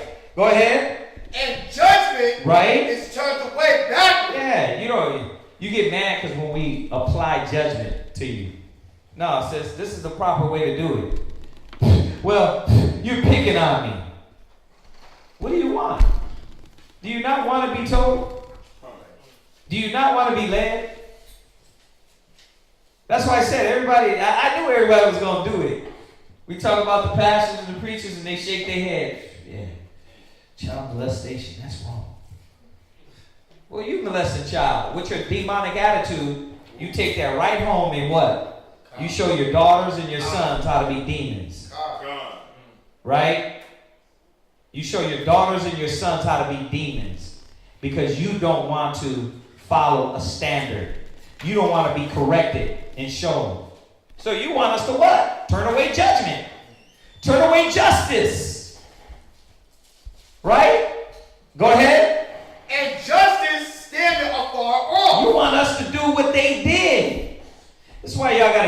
minds in the right place.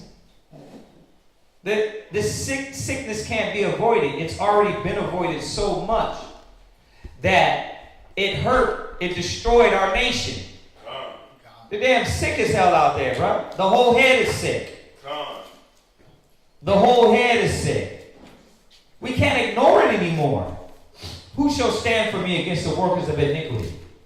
Who's ready to rise up and say, you know what? Nah, I'm not about that no more. That's right. Y'all get this? God. Go ahead. For truth is falling in the street. Yeah, ain't nobody. We're the only ones. We're supposed to be the light bearers. The true illuminated ones. That's right. Right? We're supposed to be them. The Most High said we get the law. The law was supposed to what? Illuminate us in Baruch 4:1. We got to see what is necessary and what is needed for the body and what is needed for the nation. And this is why we start acting on those things. Shalom, brother. Shalom. Come on in. Go ahead, read on.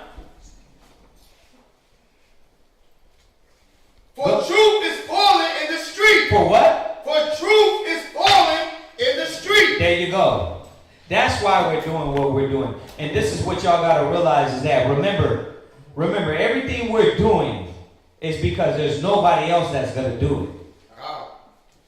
We can't leave it up to the politicians. Are they doing what we're doing? They're going to be on those corners, man, telling people the true truth. Right?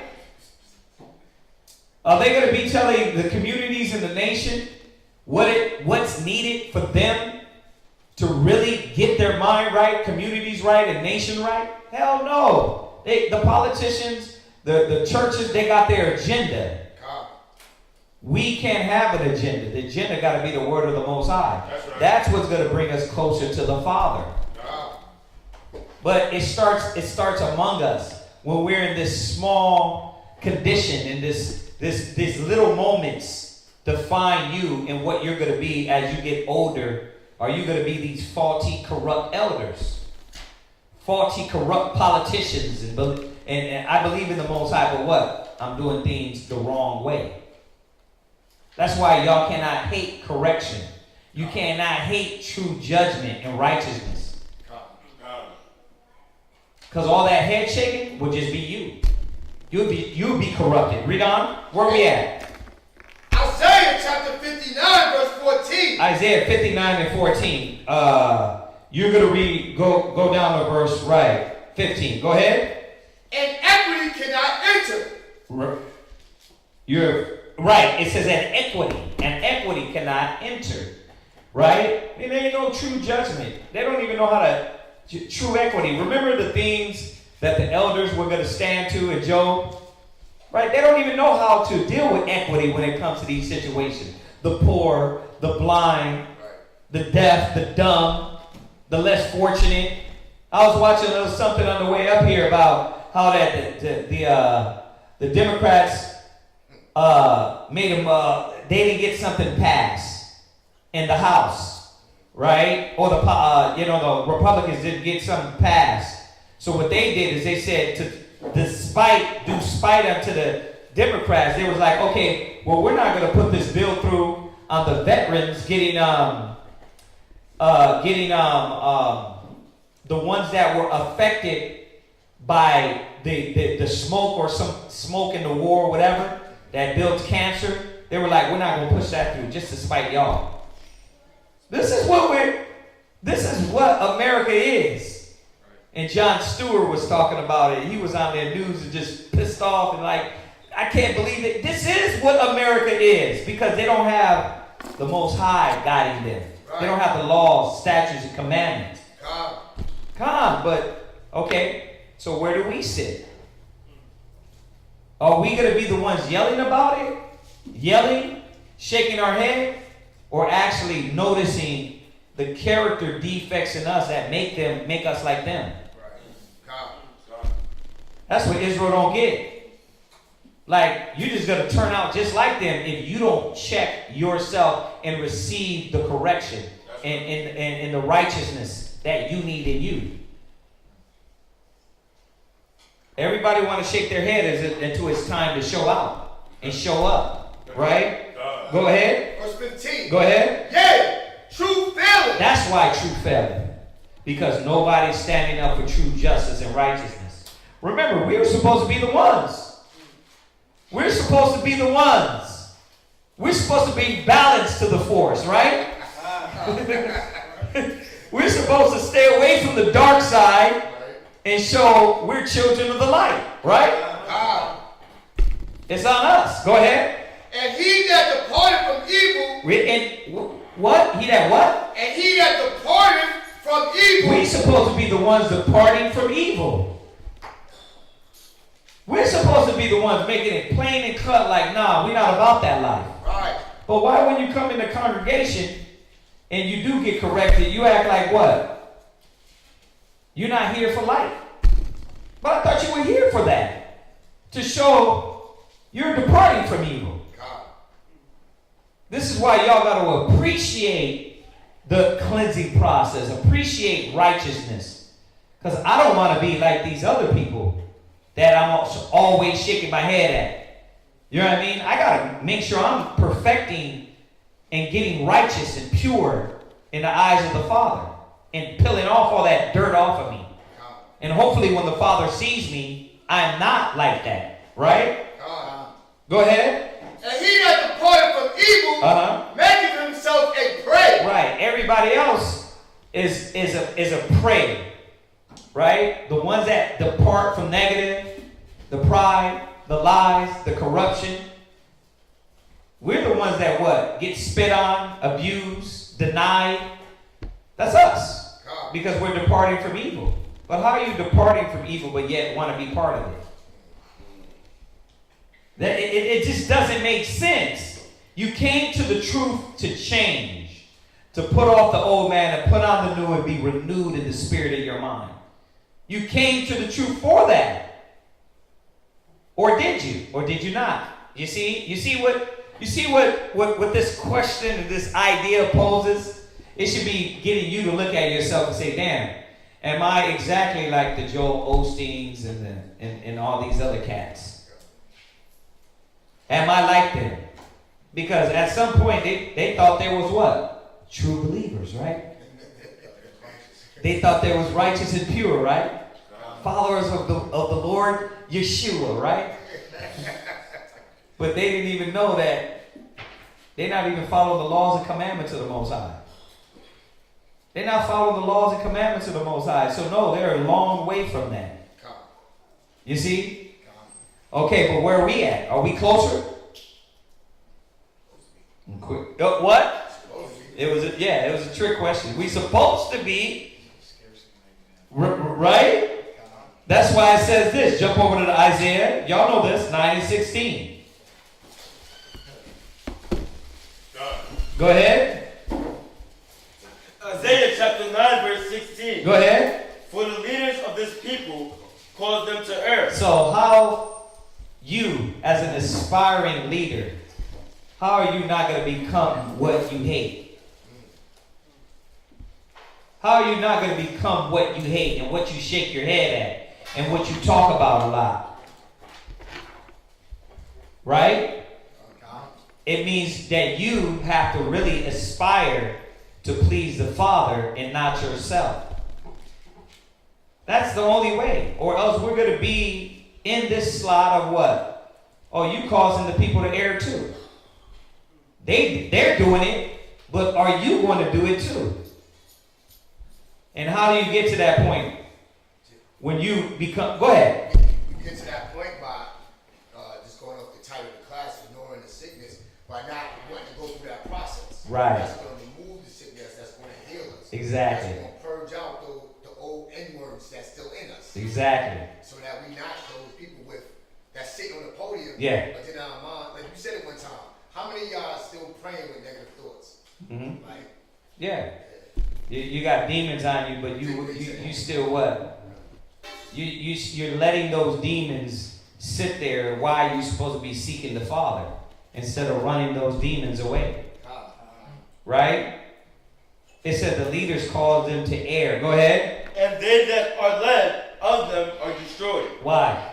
Because somewhere along this part, it gets corrupted. In the beginning part, the I'm learning part, and you won't let the process happen the right way. You still trying to hold on to old things. Right. Old cloth on new garment. Right. And the more and more you grow, instead of letting it go, it's still there. Now you're striving for righteousness, right? God. You're seeking for perfection, but you're growing. But little did you know, this old little cancer's still there. Then what happens? It grows too. It grows too. God. And it's hid. All right? And we talk about them. Pastor Moore, give me more money. It was his selfishness. It was, I want to come and serve Jesus, but in the back of his mind, I got to get money. I got to get the paper. So that drove him to what? Greediness, selfishness, and not worried about his people. Worried about his jet more than the Father. Or the other pastor was what? Touching little boys. And nobody seen it along the way. Hey, damn, bro, you got spirits on you. Now, we're in this position to see and to be able, we be putting it on blast. And you're like, why are you putting me on blast? Like, what do you want us to do? You want that to be among us? And then you get to this point where you defile the sanctuary. You defile the Most High's name and word. That's how these elders did it. The elders have ceased from the gates. They left from the quality and standard of what we're supposed to be doing. Go ahead. Therefore, Sorry. No, read down. Therefore, the Lord shall have no joy in their young men. See, that's why go back to what we were going over earlier. Look at the communities. The young men are what? Trashed out, doped out, blunted out. The young women are what? Trashed out, doped out, blunted out. Right? There's no more joy, no more music. Where does it start? It starts with us. That's right. It starts with us, how we think, how we go in this battle. And consciously say, man, I can't pull all these things with me, the dark side with me, and then try to live in the light. Because all that stuff eventually is going to reveal. Right? The Most High is giving you time to change it. But sometimes when He's giving you mercy, you bring that all the way up to the pulpit. And then what? Now you got to get thrashed. The Most High got to really bring you down. Read. Neither shall have mercy on their fatherless and widows. You see that? So what's happening? There's no more elders. If y'all caught it earlier when we went over Job, Job said what he was doing. He was helping the widows. He was helping the blind. He was helping the what? The ones that were demented and out of their damn mind. We don't got that no more. So we supposed to let you come in with a selfish spirit? Worried about me, I'm only worried about me spirit, and don't say nothing? We were going right back into that slavery mentality. Corrupted mind. Go ahead. For everyone is an hypocrite. What? For everyone is an hypocrite. Everyone's a hypocrite. Is that what we want to be? Okay. If you don't want to be a hypocrite, that means when it's your time to be cleansed, to be purged, to be corrected and changed, you can't say, well, why me? Why always me? You always say, every time you're looking at the worst of me. Bruh, that's the process. Or else we won't say nothing, and then what happens? You get corrupted. And that corruption stays with you. You're saying, everybody said it loud. No, loud. No, I don't want to be a hypocrite. Okay. Well, you look like it when you talk about another person, but you do the same thing. Right? And we went over that class, the Pharisee class, the hypocrites, right? Go ahead. And an evildoer. And a what? An evildoer. Yeah, you're supposed to be standing against that, but you're partaking in it. If you're really sincere, it says the righteous shall kindle justice as a light. Well, then now you know. Damn, I didn't know I was doing something that make me look evil. You're supposed to be like, damn, what am I doing? Are you receiving correction? Are you receiving the change? Y'all see this? Okay, I know we're way over. Go to 1 Corinthians 12 and 22. This is why the scriptures come back and tell us this. Let's hit this last point. This is why the scriptures come back and tell us this. Why we have to pay more attention to the sickness around us. 1 Corinthians 12 and 22. 1 Corinthians chapter 12 and verse 22. Go ahead. Nay, much more those members of Right. the body, Right? which seem to be more feeble, are necessary. Right. Every one that seems to be feeble. We're the body. We're Yahweh Shai. We're supposed to be. But every one of us, right, that seem to be more feeble. Why they got the flashlight on me? Because you're the feeble one. The scriptures always tell you, like, how to do it. It's telling us. Watch. Let's read down. It's going to tell us. Read. And those members of the body, which we think to be less honorable. What? Wait a minute. You don't go work out. Well, the ones that properly know how to work out.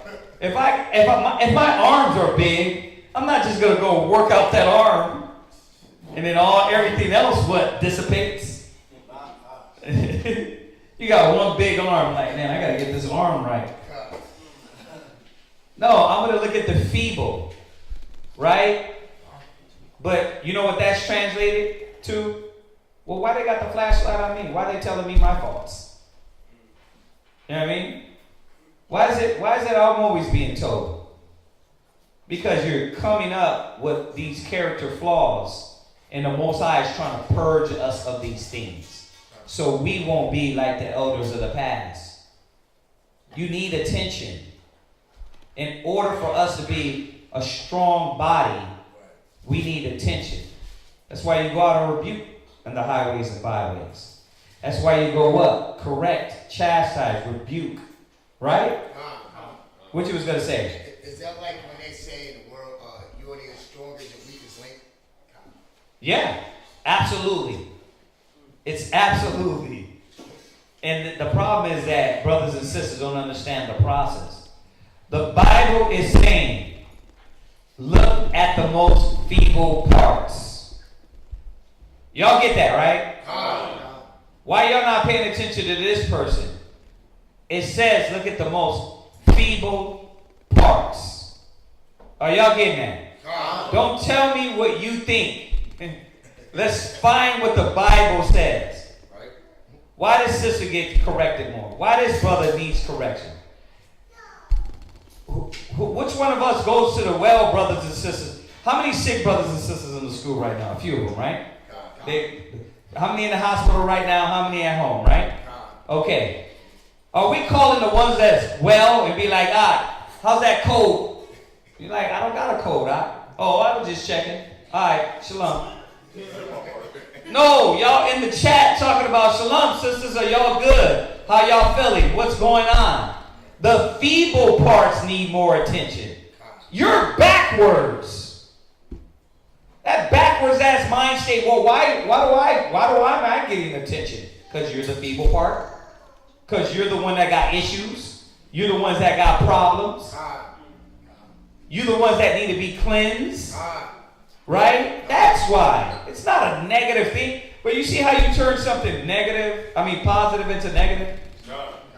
What happened to we got to care for our nation? We're supposed to go out there, see them doing crack, and just be like, hey, you know what? I'm not going to pay attention to you. Because you're going to get mad at me. I'm not going to tell you what righteousness because you're going to get upset at me. What the Most High told Jeremiah, what he told Ezekiel. Go to them whether they will hear or forbear. They're going to make their faces as iron. You make your faces as flint. You do the will and teach my people. That's us being our brother's keeper. Right. This process we want to get to, this eldership, has to start with us identifying the sickness within us. Or we will be those elders that have ceased from the gates. Because you would never change. Y'all got to stop it. You come through the doors, you got issues. The Most High said, deal with my people. I'll show you what he said, the Father said. Go to Mark 2 and 12, 2 and 17. Go to Mark 2 and 17, hold 1 Corinthians. What's that? Definition of what? A feeble person. Go ahead, read the definition. Feeble, someone who is weak or half-hearted. Right, someone who is weak or half-hearted. You see the sisters double-minded. You see the brothers double-minded. Those are the ones we have to show. We have to be there. But because your mind is backwards, like I said, Israel was, we're sick, the whole head is sick. It says we were backward. You're thinking like, well, why are you giving me scriptures? I thought that's what you came for. Why are you pointing me out? Ain't you the sick one? No, I'm not sick. Then who the hell? Then you're supposed to be up here if you're not sick. And you shouldn't be doing what you're doing if you're not sick. Right? Right. God. There's a process when you come in as a sick brother or sister. You got to realize you're sick, number one, right? And work on those sicknesses so we can be these better elders and better leaders. Go ahead. Mark chapter 2, verse 17. Go ahead. When Yahushua heard it, he said unto them, Read. They that are whole have no need of the physician. We're not going to the whole. We're not going to the ones that got the law, statutes, commandments that are following them. We're not going to them. We're going to the ones that what? That don't know. That don't know how they're acting and how they're affecting their house, family, nation. How they're disobedient to the Father. Why do Israel always come in and act like they got everything down? Who told you that? Who told you had everything down that you knew? Not Yahweh. He called you, he said what? Go to the sick. We got to remember that so we can understand how not to be like the elders of this day and age. I'm going to stay sick. I'm going to stay messed up. And you know what? I'm not going to change. And I'm going to bring that sickness into the body, and I'm going to get everybody else sick. Y'all understand this? That's the wrong mind state. He said, pay attention to the sick. Help the sick. Be there for the sick. Right? Go ahead. But they that are sick. Right. Go ahead. I came not to call the righteous, but sinners to repentance. See, now if you didn't understand what sick meant, it meant what? To call sinners to repentance. That's what, you're sick. You don't know. You don't know the laws. You don't know the commandments. You don't know the spiritual way to act, to be, to think, to feel. I know it sounds weird. I don't know how to feel. No, you don't know how to feel. Right? You don't know how to feel. When that brother offends you, your feelings and the feelings of the world say what? Punch him in the face. That's a level of high stupidity, right? Or it can say, I'm not talking to him no more. That's not what the scriptures say. It says, forgive thy brother 70 times 7 and go to him if you got a problem with him. But once again, it's so simple like that. When you simplify it, you realize that you're sick because you think you know and you can't even apply the most basic things.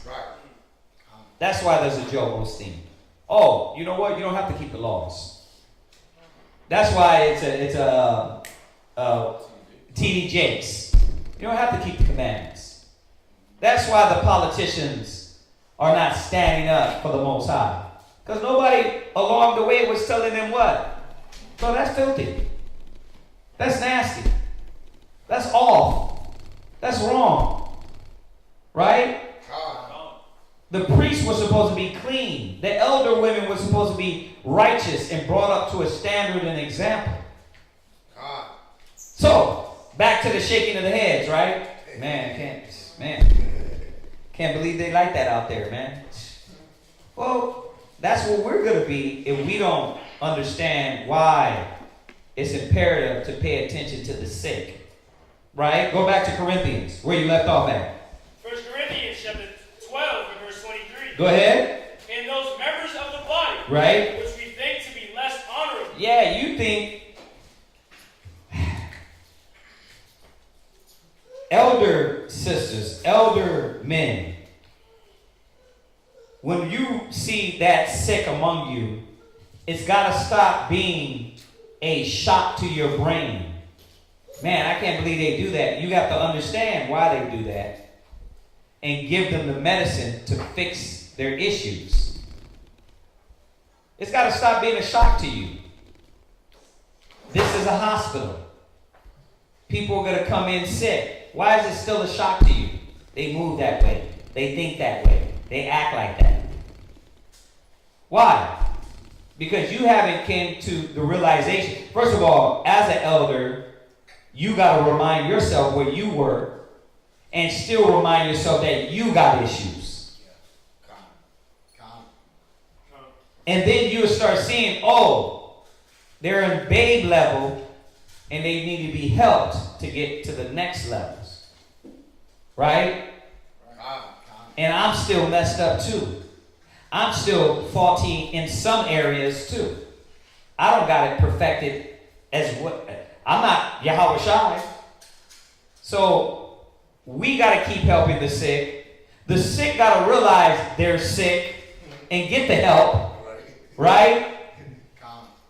This is a constant process, man. Getting closer to the Father. Read on. Upon these we bestow more abundant honor. See? But to you it ain't honor, it's what? Why you got the flashlight on me? Why are you worried about what I'm doing? Because you're the sick. Read. And our uncomely parts. And our what? And our uncomely parts. Go ahead. Have more abundant comeliness. Right. See, the comeliness is what? The correction. The cleaning. Right? The cleaning you up. That's the comeliness of the truth.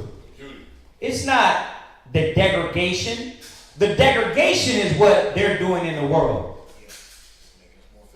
Making us more filthy. Leaving you and being like, you know what? Let her do her. Let you do you. The churches did that. Once again, we supposed to be the light bearers. We supposed to be the righteous. We supposed to be the ones that were what? Teaching the world. This is your wisdom in the sight of the nations. Okay. How are we going to do that if you keep letting everything slide? Letting negative fester? Letting the leaven bubble up? No. We got to chip that away at ourselves and the body. Yeah. I like that because it's like you said, we would be no different than the churches. Same thing. We're no different than the Christians. Mm-hmm. That's what they do. They let boredom, they let sickness fester throughout the body, and everybody passes a blind eye to it. Silence, they consent to it, and then they put them in positions, and then they let it run. Right. Yep. They let everything just run the way it is and don't say nothing. You know what? I don't care. I'm just going to let it. Like, that's not the spirit of the Most High. Oh, you know what? It's never going to change. You got to be resilient for righteousness. You got to be resilient for righteousness. See? And keep pushing and keep cleaning. Sometimes it's like that.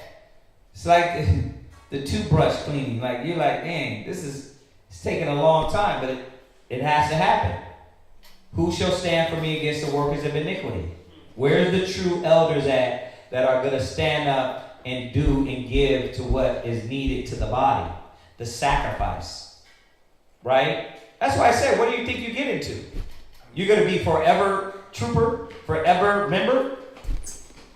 If you are about the knowledge and the truth, add 20 years in your life. 20 years from now, you'll be how old? 20 years from now, where are you going to be at in the spirit? You going to be the same way? You trying to tell me you ain't gonna, there ain't no growth? You're going to be a whole different person. But you got to be the person in the right way in purging yourself to get to these righteous elders, right? Go ahead, finish that up. Verse 24. Uh-huh. For our comely parts have no need. Right, our comely parts have no need. Well, why you ain't telling her? Go ahead. For the Most High have tempered the body together. Right? This is the body of the Most High, Israel. He tempered us together. Read. Having given more abundant honor to that part which lacked. See, we got to work on the things that lacked. That's why I was telling the sister the other day. If you see a sister moving in a way that's out of the spirit, don't just try to let that slide to keep this so-called peace. You know what I mean? Nah, you got to say something. You have to be your brother's keeper. You do it with respect. You do it with discipline. You do it knowing the right way to do it. But somebody got to say something. That's why you got elders around you. Bring it up. But we know what's going to happen. This sickness ain't going nowhere. We're constantly, it's a revolving door of what? Brothers and sisters coming in sick and what? Getting cleansed up. Getting the medicine. Getting the tools to change their life. Right? And then what? That person goes back out and what? Gives it to somebody else. And then it keeps coming. It keeps happening. This is what the Most High is using us for. Because nobody else is doing it. Nobody in the world is doing it. Y'all see this? Go ahead. That there should be no schism in the body. See, that's the point. We got to scrub till there's no schism. You got to keep scrubbing. You know how you did those shoes you like? You know what I mean? You sprayed them up. You know what I mean? You got to get them clean. Right? You got to scrub till there's no what? No schism, no blemish. And that's how we got to do Israel. But we know a lot of the Israelites are like what? Those dogs that don't want to take baths. Right? They're like, they try to run. They try to dodge it. And you got to grab them like, no, you going to get this washing. Right? And they don't see the love. They don't see the love. But those dogs are beasts. You're not a beast. You're supposed to see the love of the Most High and what the process is. He said they need more attention. He said that. Go ahead. But that the members should have the same care, one for another. See? That means that's true love. That's being your brother's keeper. Y'all get that, right? Right. Go to Matthew 10 and 8.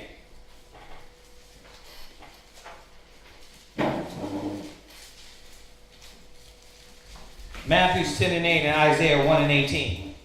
Matthew chapter 10 verse 8. Heal the sick. Do what? Heal the sick. That's what we're here for, to heal the sick. I know. They come in acting like I'm good. I came here to heal y'all.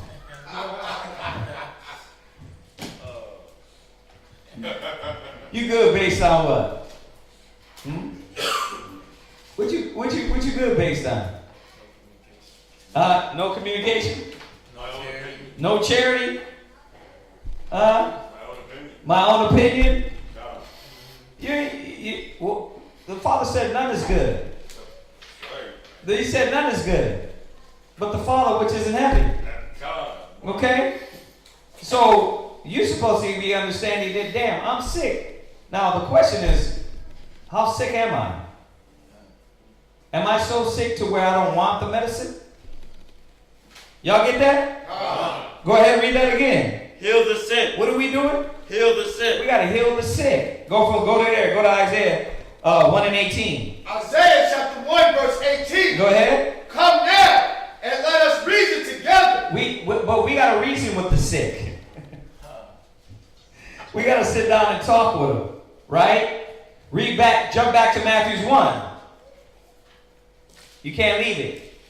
Matthew 1 and 18. Finish it up. I'm sorry, 10 and 8. My bad. Heal the sick. Cleanse the lepers. Read. Raise the dead. Read. Cast out devils. Read. Freely ye have received. Freely give. That's what we're doing. It's a recycling. It's a consistent what? Cleaning yourself up and you're giving brothers and sisters the method to clean themselves up. It's constant work, right? And it takes us to what? We got to reason with these cats. We got to reason with Israel. Show them where they're off. Go ahead. Read on in Isaiah. You're done with Matthews. Go ahead. Go yourself. scarlet, Go ahead. they shall be as white as snow. Uh-huh. Though they be red as crimson, they shall be as wool. Because Yahweh is trying to cleanse you. That's why you need the more attention. Because the Most High is trying to clean you. Y'all get that? Go to Isaiah 55 and 7. Isaiah chapter 55 verse 7. Go ahead. Let the wicked forsake his way. But you gotta see what you're doing. We gotta see. It's up to us. It's up to us to see what we're doing and how we're doing it, and if it is what the Father wants. You gotta forsake that mindset. Go ahead. And the unrighteous man his thoughts. Right? And let him return unto the Most High. See? But that takes somebody doing what? Paying attention to you. It takes somebody paying attention to you to say, listen, brother, sister, this is what you need to work on. You need to help yourself in this area. This is what you're battling. This is what you're fighting. But I don't want to keep going on. It's 9:33. Does anybody have any questions, brother? I know you're new. You came in. Did you have anything? We do open it up. If you have any questions or anything you want to talk about. No, just listening. Just listen. Okay. All right. Well, we not only you, but we do it for everybody. Anytime you got a question, raise your hand and shoot. All right. I will if I think of it. Yes, sir. Yes, sir. Yes, sir. Yeah, that's the brother that the brothers met in Baltimore the other day from Chicago. Oh, okay. Right. Okay. Yes, sir. Good. Here for the brotherhood. That's what's up. That's what's up. All right. Anybody had anything else? Okay. Remember, just a reminder. It is the Shabbat. Brothers and sisters, let's keep this day above all days without foolery and madness. All right? And give your mind over to the Most High. We know some of y'all gotta still work, and you're in the system of the beast, but y'all gotta keep your mind and your spirit in the right place. So, other than that, did anybody have anything online? Nothing online? Okay, let's salute them. Let's say shalom. Shalom! We'll see y'all on the Shabbat morning. And everybody else in here, I'm